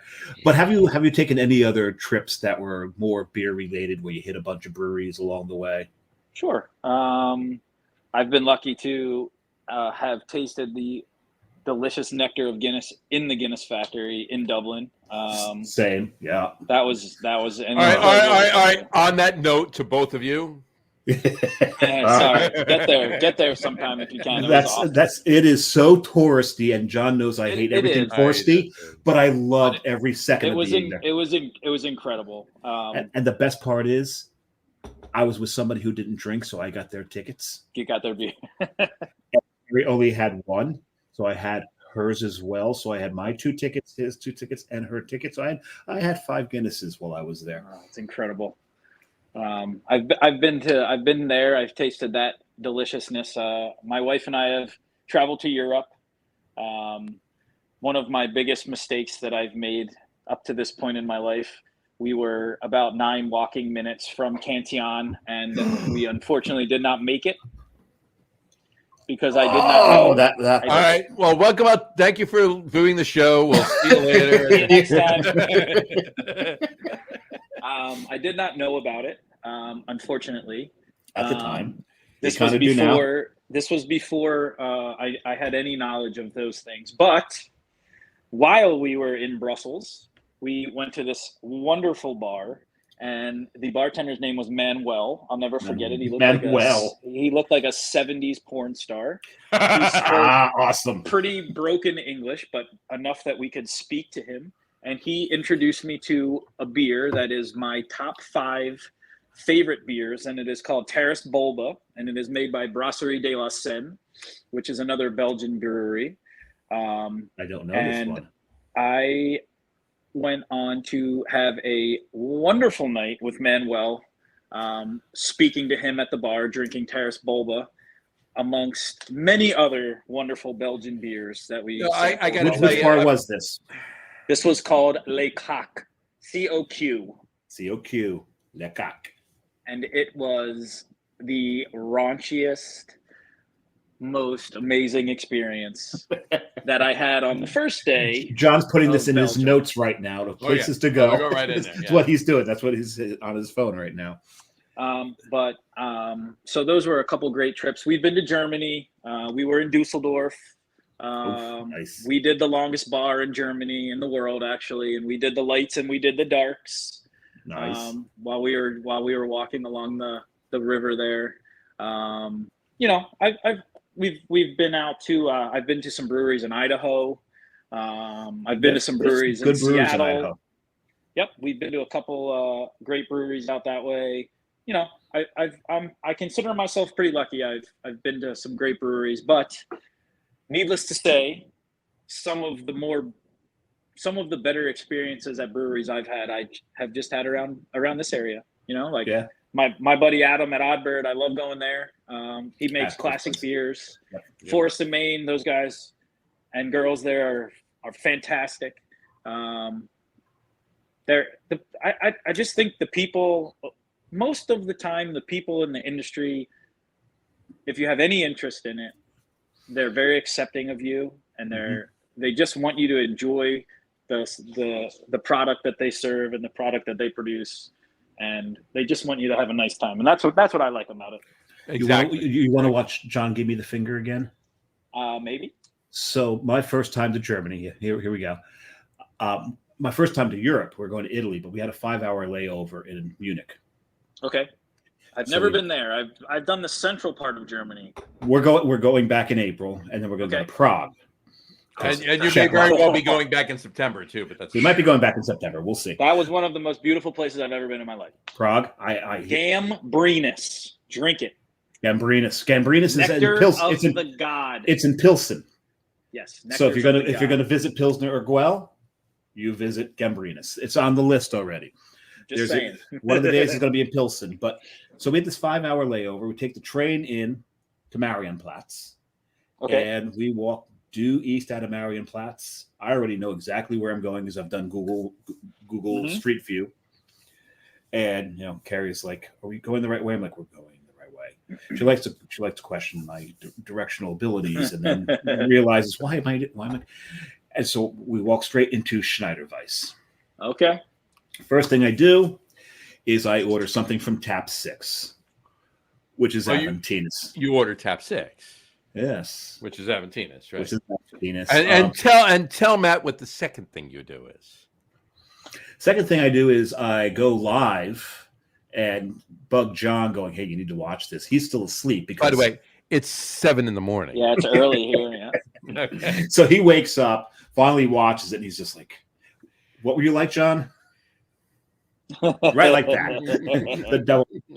Well, that is what he appreciates that you did it to him. It's one of my favorite beers. It's one of my favorite beers, and to actually, so if people don't know, if you're on Untapped, when you look at Schneiderweiss's beer, they name them after the tap numbers they are. So I didn't know that. Yeah, so you'll see Aventina's. Tap 6 is Aventina's. Yeah. Okay. So when I went live on Facebook through the Lager Room guys, in the background, I'm pointing at Tap 6. At Tap 6. Right behind me. It is the tap the beer is named after. Yeah. And it's sitting right there. And it was an amazing moment. The food didn't suck either. And the rest of the beer was amazing. So, but this trip, when we go back, we've got one day we're going out to Freising because we need to go to Weihenstephaner. Have to go. And then we're probably going to take a day trip out to Bamberg as well. Hold on. Okay. Now, Weihenstephaner is known for their Hefeweizen, right? Hefeweizen, yes. And what town are they in? Freising. Okay. So what's the name of that beer? Freising Tide. Oh, nice. So John wants me to take some of their beer to them. I remember watching a show on drinking, and they were in France, and they gave the vintner an Australian Chardonnay. The vintner walked out of his winery, so as not to sully the place, and poured it outside. Oh, jeez. I really hope that's not what happens to your beer, John. I actually don't want you to take the beer. Well, here's the thing, right? You're going in April, right? Yes. Okay. So the newest batch of Freising Tide is going to be too old. I mean, it's still drinkable, but it's not fresh. I want you to bring the label. That's all I want you to bring. Okay. Give me some labels. I'll bring it out to them. There you go. Oh, can't wait for that trip. So what are you doing at Vermont, Matt? Going up there with my wife. She has off for President's Weekend. It's President's Day weekend. Okay. President's Day weekend. I would personally love to go snowboard. I was going to say, if you're skiers or snow. I don't know if that'll happen because Hill Farmstead is in Vermont, and that is definitely a stop. Hopefully you'll be able to get through those roads up to Hill Farmstead. Oh yeah. When there's no snow. When there's no snow, they're hard. Hold on. I've been to Hill Farmstead in February. Okay. Yep. Me too. It was 60 degrees in February. Do you know what those roads? You know what those roads look like leading up to Hill Farmstead when it's 60 degrees in February? It's all dirt mud. And rock. My Jeep was covered in mud for 3 days. Dirt and rock. The thing is, it doesn't even have to be February. Doesn't even have any time of the year. Anytime. It's just dirt and mud. One of the last times I was at Hill Farmstead, I was actually with the person we will be meeting up there, my buddy Brian, and his wife.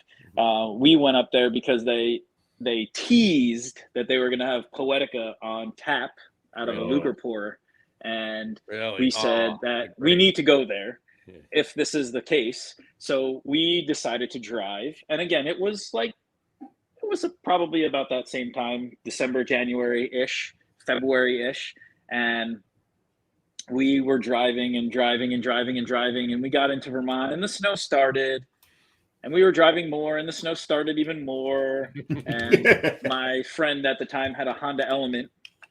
It was all-wheel drive, but that car did not like those roads to get up to Hill Farmstead. It took us probably 3.5 hours from where Willie's is. If you know Willie's, you know where Willie's is. If you know Hill Farmstead, I'm sorry. From Willie's, which is probably about a 7-minute drive to Hill Farmstead. If that. It took us 3 hours because there are only 2 passable roads to get to Hill Farmstead, and neither one of them were passable. But persistence paid off, and we made it. And they also opened up a nice fresh bottle of some Ann while we were up there. So that doesn't suck. Definitely worth the time that it took us to dig the Honda Element out of the ditch that it fell into when we were trying to get up the road in sneakers and no gloves and no hat. But hey, what I loved about the Honda Element, what I love about the Honda Element is when the Honda Element came out, I owned an Aztec. Okay. And what I loved about the Breaking Element, Bad car. Oh yes. And the thing mine was red, not the yellow. Okay. And what I loved about the Honda Element is they finally put out a car that was uglier. I disagree because I think that car is amazing. It's a block. Yep. It's just a block. It's like it's like a 5-year-old drew a car and Honda made it. I owned a Ford Flex. You can't say anything to me about a block, okay? I'll tell you what, those are great cars. Also. There's an ED on the end of they're all great cars, but Honda makes. I mean, my favorite car ever is a Volkswagen Bus, so that's the blockiest of all blocking cars. So I can't say anything. I would buy one if I could buy one today. I would buy one. I have a list of cars that if financially made sense or whatever I could get, I would absolutely buy them. At the top of my list is the Camaro from Better Off Dead. 90,000. I don't care if there's 300,000 miles on a damn car. If I could buy one, and again with the mileage on it, with what I'd have to do to it to make it run, made financial sense, I would still buy it. Oh, now, when you're at Hill Farmstead, you're not going to be too far from one of my favorite places to drink on the planet. It's like right up there with Hill Farmstead, because that's just a phenomenal place to drink. Schilling Beer Company. Oh yeah, that's New Hampshire. Littleton, New Hampshire. It's in Littleton, New Hampshire. Yeah, it's you're probably about a 40-minute ride. Yeah, I was gonna say it's not that under an hour. away. It's under an hour. I've never been there, but I've definitely sampled the things that they provide. Schilling's amazing, delicious, amazing, and it's such a great place to sit and drink because they got that balcony that hangs off the side of the building, and you got to be brave to go out there if you look at it from the covered bridge, just over that river and through the woods to Grandma's house, to someone's house, somebody's house. Someone who's got some beer, and they've got some good Hopefully beer. my Airbnb. Just inside, they've got the fireplace, and it's a really neat place to drink some beer. Yeah. I've never personally been, but that's definitely on the list. There's a couple up there that I've never been that are definitely on the list. And Schilling is definitely one of them. Yeah, it's got to be. And if you're going through if you're going to Hill Farmstead, if you go through Montpelier, you do Three Penny Tap Room. Been there. Yep, been there. You gonna hit over to Burlington at all? Maybe they're all close. Yeah, I mean, I would go. I mean, you know what? I mean, everywhere's. I mean, I don't mean Burlington Beer Company. I just mean Burlington, the town. Yep. No, the town is close. Yeah. Foam. Yeah, we go to Foam. Up to Four Quarters. Fermentology. Four Quarters. I've never been to their new location at Four Quarters. Yeah. When we were up there last time, they were just building it out, and they still had that old, ratty old, whatever you want to call it, place that they used to brew in. That was cool looking. But you weren't allowed in because it was during COVID. Right. Right. So that's how long it's been. All right. All right. Let's switch gears for a second. On that note, let's do our top threes. Cool. Oh, yeah. I think it's time for our top threes. As I sit here and look at my little ramekin of maple syrup, which is John's favorite adjunct in beer. My favorite adjunct in beer, right? Maple is my favorite adjunct in beer. Okay. This is. All right. On that note, all right. I'm trying to figure out what to do with this because this is the real stuff from Canada, and I don't want to just pour this out. I may have to. No, you don't. You need to make an old fashioned before when we're done. You need to do something with it. Ooh, yeah, I could do an old fashioned with it. Mm-hmm. You don't have any black walnut bitters, though, do you? Of course I do. You do. All right. Who are you talking to? All right. So bourbon, rocks, black walnut bitters, and the maple syrup. Done. You're good to go. What the hell are you doing? Sounds like a perfect nightcap. Call it a day. Yeah, I think that'll be my nightcap. There you go. Nightcap after 3 beers on a Tuesday. Right, exactly. We're professionals. We are professionals, if nothing else. Exactly. All right. On that note, our top 3 tonight. Well, it is National French Toast Day.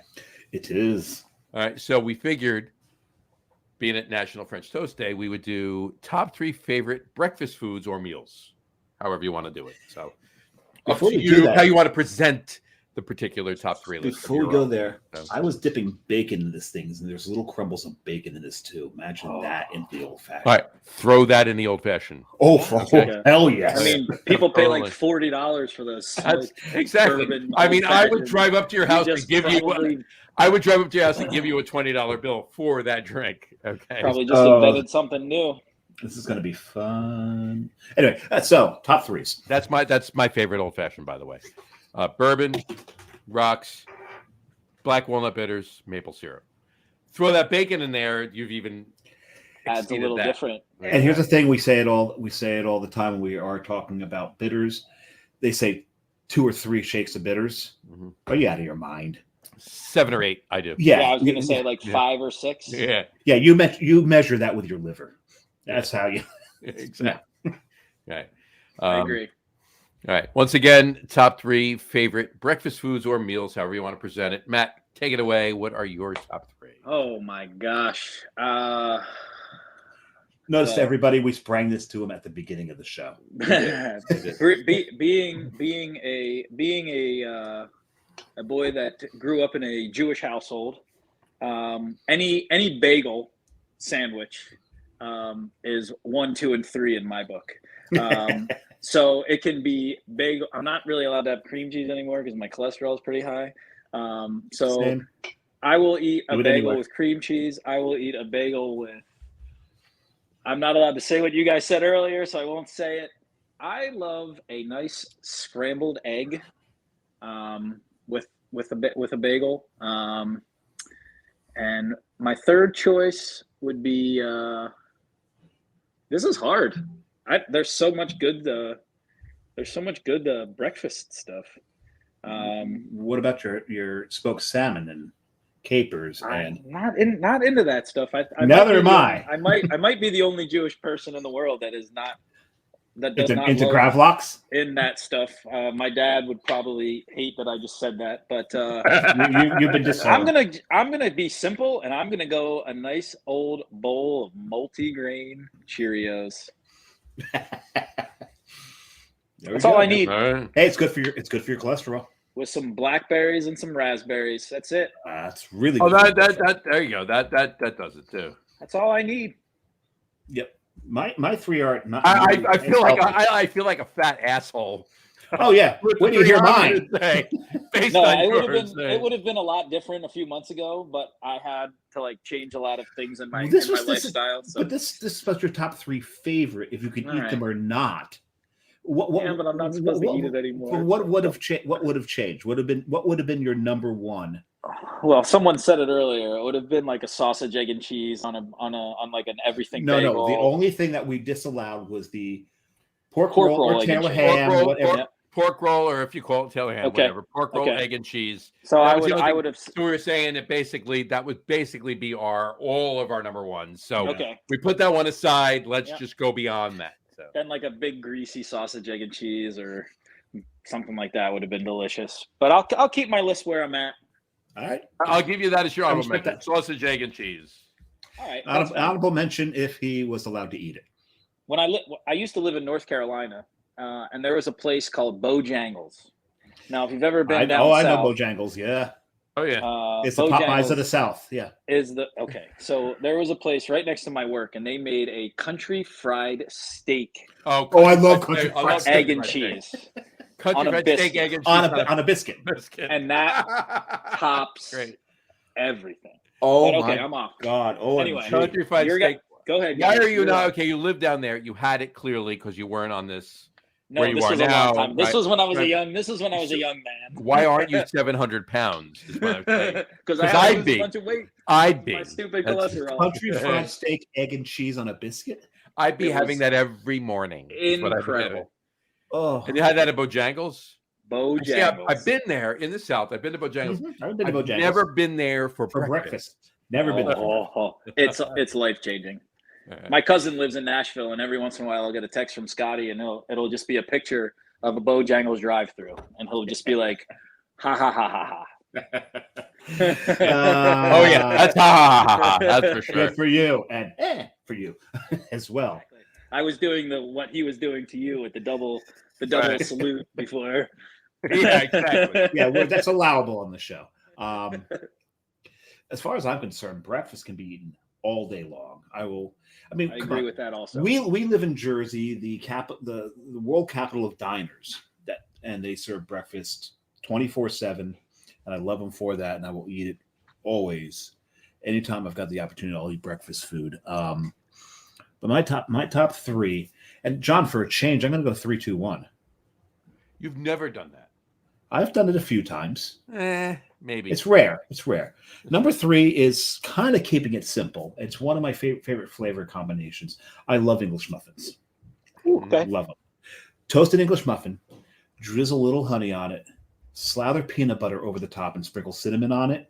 That's one of my favorite flavor combinations. If someone turns that into a beer, I would drink the hell out of that. If they do it well, of course.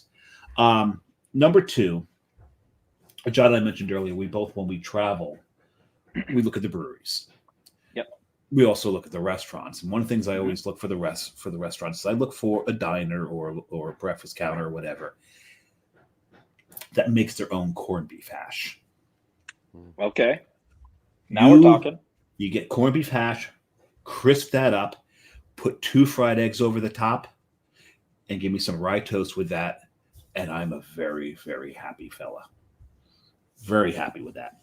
But number 1 is, 1, because of the flavor. 2, I make the best version of it of anybody I know.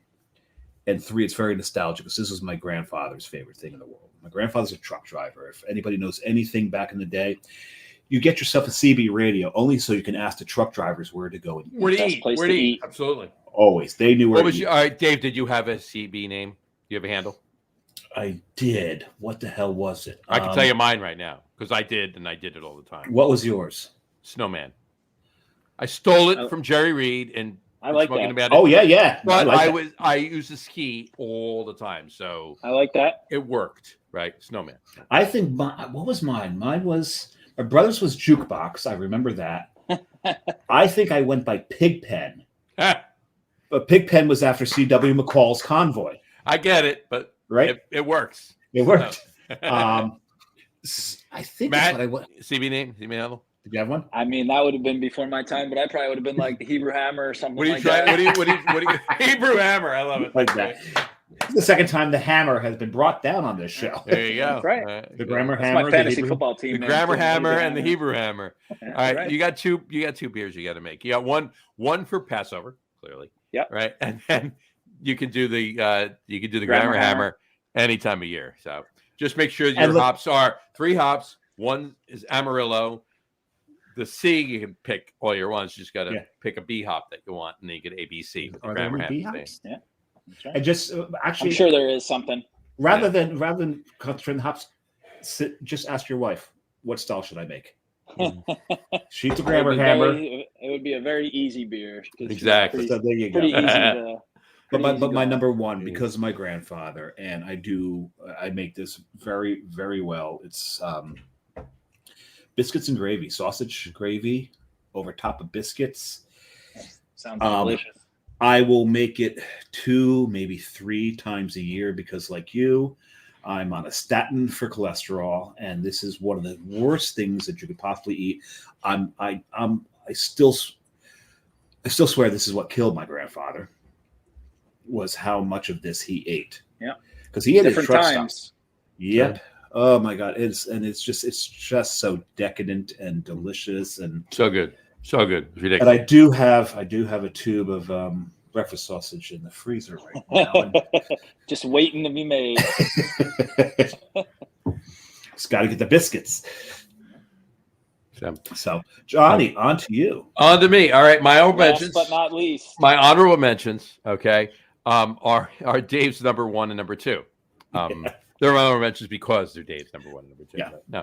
No, they really are my honorable mentions. Anyway. John loves corned beef almost as much as I do. Right. Yeah. No, they are my honorable mentions. Corned beef hash and biscuits and sausage gravy. And ironically, all right, about 3 miles from my house up in Bradley Beach, there's a breakfast place called the Buttered Biscuit. The Buttered Biscuit, right. Ooh. And anytime I go there, because I really don't go there all that often, even though it's 3 miles away, there's a lot of good breakfast around here. There really is. Yeah. All right. But when I go there, occasionally I won't get this, but when I go there, I will get their corned beef hash, right, which is homemade, by the way. It's not. I won't eat. I will always ask them, right, is it made in-house, right, or does it come out of a can? Right. Because I don't eat dog food. But it's not even just that, right? It's that's important because they're actually taking corned beef and they're cutting it up and dicing it up and shredding it and with the onions and potatoes. The onions and the potatoes, right? So they're making their own corned beef hash, and their biscuits and sausage gravy is fantastic. So that literally was what I order both of my honorable mentions. Dave's number 1 and 2 when I go to this place in Bradley Beach. I get an order of corned beef hash and I get an order of, fortunately, corned beef hash is a side and biscuits and gravy is the meal. So I get the main side of the meal. So boom, I'm done, right? Everyone's and then you don't have to. By the way, you don't have to eat. Yeah, I come home and I sit on the couch for about 3 hours. So that's what I get. Well, you should be jogging on the boardwalk with Danny DeVito, and then I get off the couch and have lunch. Right? Exactly right. Anyway, so with Danny DeVito, right? Exactly. So all right. So my top 3 are this. My number 3 is a Western omelet, but I sub the ham in the Western omelet with bacon. So basically, a bacon over ham every day. Yeah, okay. Bacon, and obviously most places will ask you what cheese do you want in your Western omelet. American. As here's the thing, American as long as it's actual American cheese and not processed American cheese. Yeah, not the just cheese flavored oil. Right. If it's real American, if it's Land O'Lakes American cheese or anything like that, right. If not, it's cheddar. Yeah. Okay, but 6 of 1, a Western omelet, but sub bacon for the ham. My number 2, French toast with sausage links. And I say links because a lot of places you go to, you want patties or links. Links. I want links. So I'm in that boat too. French toast with sausage links is what I want. And my number 1, nobody's mentioned it. It is my number 1. I will get it. And I just had it Saturday. Eggs Benedict. I never got out of my way to order it. I like go out of my way. Eggs Benedict. Last time I ordered that, I got very, very sick from it. Oh, that'll ruin you, yeah. All right, look, I apologize to wherever it is that you ordered it from, but it was a great place. All right, well, they had an off day. Hopefully they and you and it had an off day. I think it was just a stressful time in my life. That's why we're gonna go at that. There you go. I'm gonna throw another honorable mention in there, and John knows what it is because when he went there, I talked him into getting it. In Asheville, there's a place called Biscuit Head. Biscuit Head, so good. This place is stupid. I could have sat there an hour longer than we were there eating. That's how good. Yes, I bring you this now. Bring you this now. Bring you this. Their sausage and biscuits, sausage gravy and biscuits. Oh yeah, different, but amazing. But there's something I had there, and I told John. And my son went to Asheville as well. I said, you need to go to Biscuit Head. He's like, okay. My friend's grandfather lives there. He absolutely agrees we need to go to Biscuit Head. He wants to know how the hell you know what Biscuit Head is. So I said, well, we were there. I said, but if you go, you need to get the fried bologna. Their fried bologna. Now, no offense to, the Germans throughout southeastern Pennsylvania, because there's some amazing bologna through there. Mm-hmm. But that bologna at Biscuit Head, I don't know where they got it, but that was one of the single most favorite pieces of bologna I've ever put into my mouth. Mm-hmm. It's amazing. I can honestly say that I've never had bologna in my life. Never even just one? Nope. Nothing. You never got sent to school with a bologna and cheese sandwich? No. Wow, so you come from privilege. I wouldn't necessarily call it privilege. I'm joking because I used to hate bologna because that was that's what we could afford at the time. So this is what you're going to school with. So I used to hate bologna.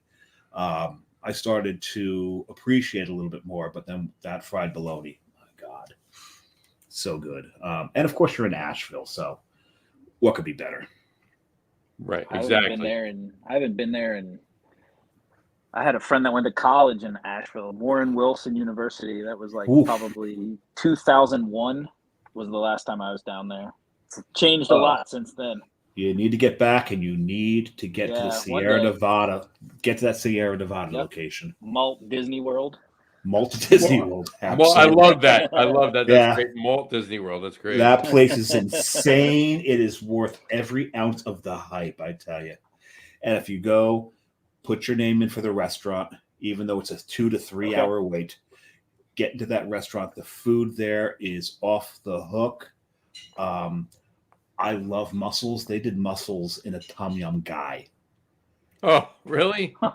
I told you about that when you went. They didn't have it when you were there? They did not. No, they didn't. Oh my God. Mussels and tom yum gai was just that was my favorite thing that I had that whole trip. Well, no. The fried bologna was probably the favorite thing. That was probably number 2, that whole trip.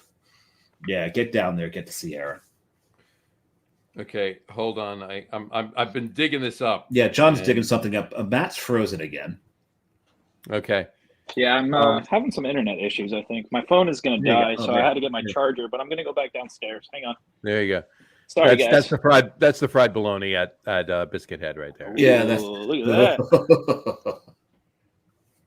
Oh, I didn't get it with all the accoutrement. And that's the sausage. That's the biscuits and sausage gravy too. Yeah, right there at Biscuit Head. So there you go.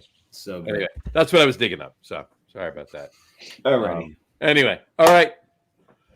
Well, that is our top 3 list. That is good. And I did want to bring this up, and I found it interesting that we decided to do this or whatever, because there are a lot of beers out there that are breakfast related. All right. I mean, first and foremost, and John knows most of them since maple is one of his favorite adjuncts. Of course. Right. CBS comes to mind, obviously. Of course. Many a time I've got a Cloverleaf up in Caldwell. Which you can get one of our beers on tap there now. But absolutely. Oh, you're on Cloverleaf now, huh? There you go. Oh, I haven't been there in 2 months, which is far too long. There you go. The last time I was at Cloverleaf, Dave. Was our beer dinner? At the Christmas tree keg lighting. Oh, that's right. We were at the Christmas tree keg lighting last December. That was the last time I was up there. And ironically, I used to live 3 blocks from Cloverleaf. Oh, no kidding. So I would be able to walk to Cloverleaf and crawl home. Right. So are we going to go live at the keg tree lighting again? If they're having it, I've been actually. They are having it. They are having it. Okay, I haven't seen anything. Oh, but they hit you up for swag for the giveaway. I won't say a word. No, they did. Yeah, they didn't hit me up, but I'm almost 90%. Sure. They're having it, but they haven't asked me for anything. I don't know. I don't know too much about it. I'll still go if I don't have to bring anything for a present. So be it. But whatever, I'll still be there. So we'll go live. When do they usually do that? It's the 2nd Saturday in December, so it would be next Saturday. So not this Saturday. Coming Saturday, the 9th. The 9th, yeah, it would be the 9th. Yeah, so. But in any event, what we're saying? Where do we get on the tangent of Cloverleaf? You were talking about breakfast beers. Talking about breakfast beers, yes. Breakfast beers, yes. CBS, but like Cloverleaf, CBS. when I was up there, well, they used to do a CBS breakfast every year whenever CBS was released. Okay. And CBS, you came in your PJs. And you came in pajamas. You came in That's fun. and they had French toast and everything else, so that it worked out well. But on that note, with Founders, they released this year. They had a French toast bastard. I've seen it. I never Dirty Bastard, which is the Scotch ale, the Backwoods Bastard or whatever. Backwoods. That's my favorite bastard. Yeah. But I'm gonna be right back. You go for it. Hold on. But yeah, so they had they had that, and I'd get that every year. But the French toast bastard was fantastic, and basically it was maple, right? They added maple and vanilla and whatever else to the regular Backwoods Bastard. But it's a Scotch ale, and I'm a huge Scotch ale fan. I love Scotch ales. I actually have. I think you're frozen, Matt, but I'll just keep talking. In any event, hopefully you hear me. I love Scotch ales. I have a Treehouse. Their Scotch ale. which I New World or whatever it's called. World, New yeah, World. Old World. Yeah, it's Old World. Yes, it's so freaking good. It's ridiculous. Actually, so I wanted to have a 4-pack in my fridge. I have a new 4-pack, and I have 2 left from last year. Okay. So I'm having one of last year's on either. I'm not doing it next week's show. The show after. So 2 weeks from tonight, I will have one on the show. But I love a good Scotch, and I had a Scotch Ale on last week's show too. It was the holiday beer show. So we drink holiday beers on the show. I had five. We did 5 beers on the show last week. So we did 3 tonight. We did 5. But I had Bell's Christmas Ale. It's a Scotch Ale. Yep. So I had that on the show. Okay. So it's fantastic. I love that beer. But whatchamacallit? Yeah. So but the French Toast Bastard was crazy good. And there's a lot of breweries out there that are making, maple beers and anything with maple, whether it's a maple brown or maple Scotch Ale or maple stout or anything like that. Maple is my favorite. So when we're talking about breakfast beers, when we're talking about breakfast related or breakfast adjuncted beers, obviously almost every single one of them has maple in them. So I'm happy. I'm good. I'm good there. So you also got your blueberry pancake beers that a lot of people have attempted. Some have failed. Some have been more successful than others. Do you remember the breakfast Imperial Stout that Bunker made that we had a couple of years ago when we were up there? The what was it? It was blueberry pancake, maple, brown sugar, vanilla stout. Yeah, that is too much for me. It was. Here's the thing: when I saw it, it was too much. But I'm like, I gotta drink it. I gotta try it. Yeah. Got maple in it. I gotta try it. Right. And it was actually well done. It was a little bit of blueberry, but it was mostly the maple and the vanilla. It was still Maine. It's Maine. You have to have blueberry. It's Maine. But it's Maine. You have to have blueberries, but New Jersey produces more blueberries than Maine. We do. I was at a blueberry festival. I can attest for that. In let me guess, in Hamilton, were you? Or did you go? I don't know, somewhere down by the beach. I think it was. Yeah. Was it? We're also one of the top producers of cranberries. And I was at a cranberry festival. Maybe that's what it was. The cranberry festival in down by like Manahawkin. Clarksboro or something like that. It's a little west of Manahawkin, yeah. But I think we're the number 2. I think we're the number 2 producers of cranberries. No, number 1. We're still one of cranberries too. Yeah. Mm-hmm. We're number 1 in both cranberry and blueberry production in the state, in the country, in the union. So I like that. In the union. There you go. Anyway. Now back to Conclave. Yeah. So when John and I were there last, and the one thing I love that room by the brewing equipment. Okay. You come in, you go to the left. I love sitting in that. It's called the production area. Yeah, the production area by the brewing. The party room. The party room. It's I find it a little more comfortable than the tap room itself. It's cozier. It's quieter. But when we were there, you had a musical act there. One guy on a guitar. Okay. He was great. He was. Okay.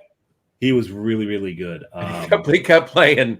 I had to remember that. He kept playing this after every song. He kept playing he was like noodling around on the guitar just to make sure he was still in tune. Make sure he was in tune. That's really all it was for.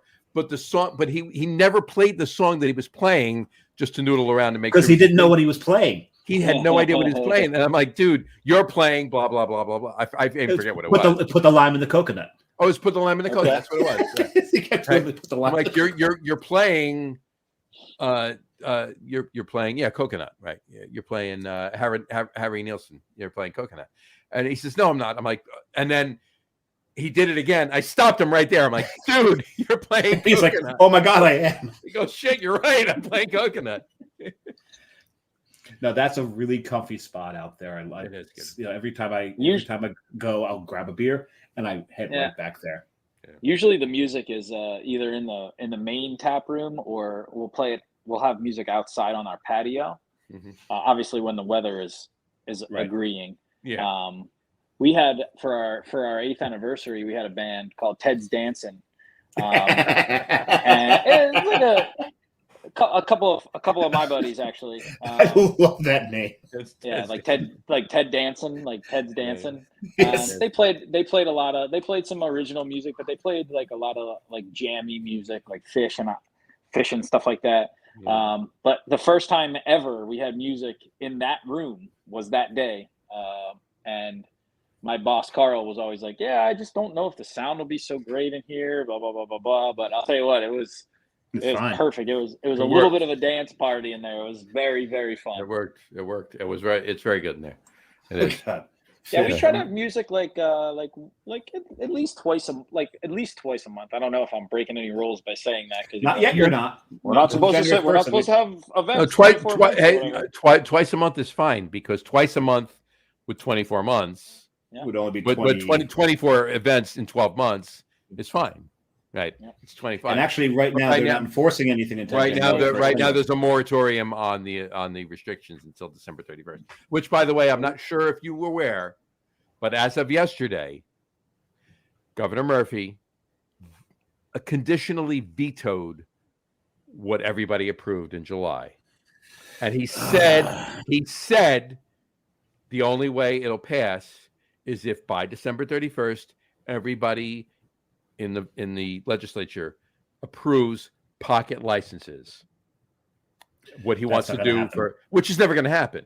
So we're done. So everything we did for a year and a half back to where it was is back to ground zero gone because and I'm not even going to say it on the show, but you know what I want to say. Yeah. You don't need to. Yeah. You don't need to. We know. He's looking to fry bigger fish and sacrificing the breweries. He is delusional if he thinks this is going to happen. And that I will say, the words that I want to come out of my mouth, I'm not going to do it. Don't. It's better off not to. Right. But he is. I will say this: he is delusional if he thinks what he wants to happen. And I'm not saying that I don't agree with him. I agree with him 100%. I do agree with him, but 100% I agree with him. You got to step up to it. Delusional if he thinks that's ever going to happen. It's going to change. That's the problem. Right. So anyway. But anyway. Two musical acts a month. That's yeah. We try to. It's still legal. Yeah, we try to. It's still legal. People like that I know breweries that are doing 3 musical acts a week. Yep. All right. Which is awesome. There are some that are doing. There are some that are doing 3 musical acts a day. Right? Some rules don't mean anything to some people, and rules mean something to some people. There's some breweries that have told them straight out, you can pass all the rules you want. Yeah, we're doing whatever we want. Yeah, what you want. I can name a few breweries. One completely defies the food truck thing on a constant basis, and has told them they're going to. There's a few that defy the events rules constantly. And more power to them. I applaud them for this. I just hope that they don't pay the ultimate price for it. The ultimate fee of yep. I hope they become more like the Martin Luther King sit-ins. And it's taken as note, and things will change because of these just not bothering. Protests. It's just not bothering anyone. I just don't understand. Exactly. Right. My normal answer is, I just work here. That's my normal answer. You want to? No. I can't answer any of your questions. You'll have to talk to the boss. Yeah. And I then just work here. And then everybody that day does rock paper scissors. Who's the boss? Yeah, right. Exactly. It's like that Chappelle show skit. Like, let me talk to your manager. I am the manager.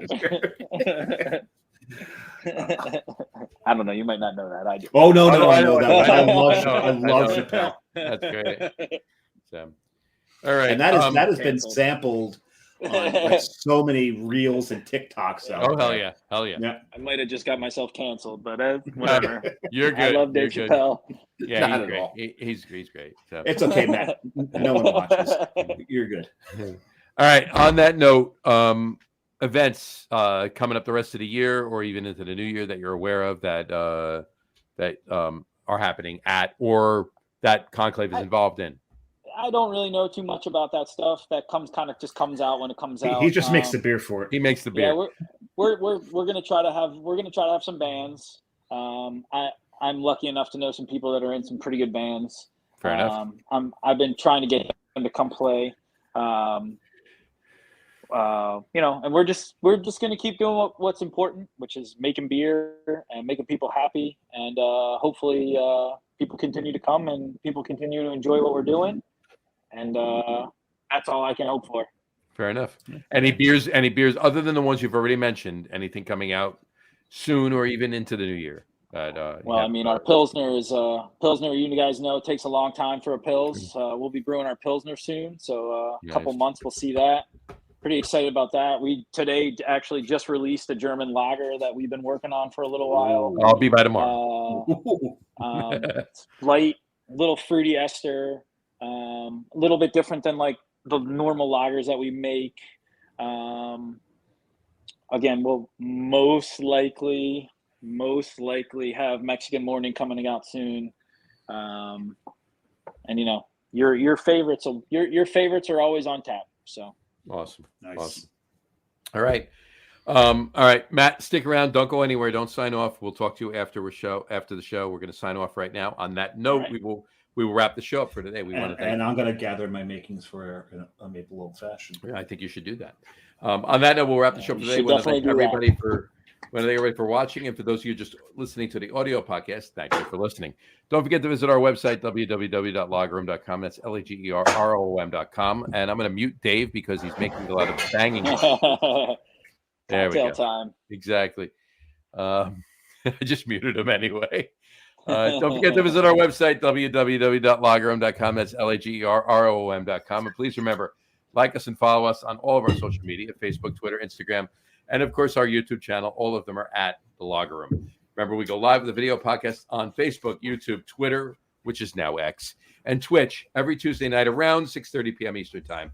And for those of you who just want to listen to the audio podcast, you can do so on our audio host, Spreaker, as well as iHeartRadio, Apple Podcasts, Spotify, Odyssey, Audible, Google Podcasts. What's Odyssey? We're on Odyssey. Oh, that's a new one. It's been on Odyssey for a while. That's Audible. Attention to you when you do this. Google Podcasts, Amazon Music Podcast, TuneIn, Podcast Addict, Castbox, Deezer, Podchaser, Listen Notes. Pretty much anywhere you can find an audio podcast, you will find The Lager Room, guys. And if you haven't done, that's an interesting name. I know. And if you haven't done so already, please subscribe to one or more of those feeds, and you will never miss a show. Again, thanks for following along with us. Matt, thank you so much for coming on the show tonight. We had a great time. Yeah. Awesome. Thanks for having me. It was great. Good to talk to you guys. Oh, we love you guys. You too. Absolutely. Have a great weekend. Drink a lot of beer, but drink responsibly, and we will talk to you soon. Or bike responsibly is the case. Or bike responsibly, or bike. There, exactly. Or walk, or whatever. Any of the above. Exactly. Oh no, right. we love watching people walk drunk though. So have at it. That's always a blast. Yeah, if you're gonna walk, we prefer you not to walk responsibly. We just want to watch. Yeah. Like the silly walk. Silly walk, yeah. Now we're talking Monty Python. Yes. Dial up John Cleese and And just remember, getting to the bar is only about 10 minutes. It's about a 10-minute walk. It's about 35 minutes on the way back, because the difference is staggering. The difference is staggering. Well, if it's a good night, you'll be staggering. That's right. Exactly. To end with a dad joke. There you go. All right, folks. Thank you so much for watching. Take care. We'll talk to you soon. Take care. Cheers. Cheers, folks. I got a old fashioned to make. You do. They found the face down in his waffles, maple syrup dripping from his fake roll. Who did he see when he heard he was there? Now it seems that he shit out of luck. This little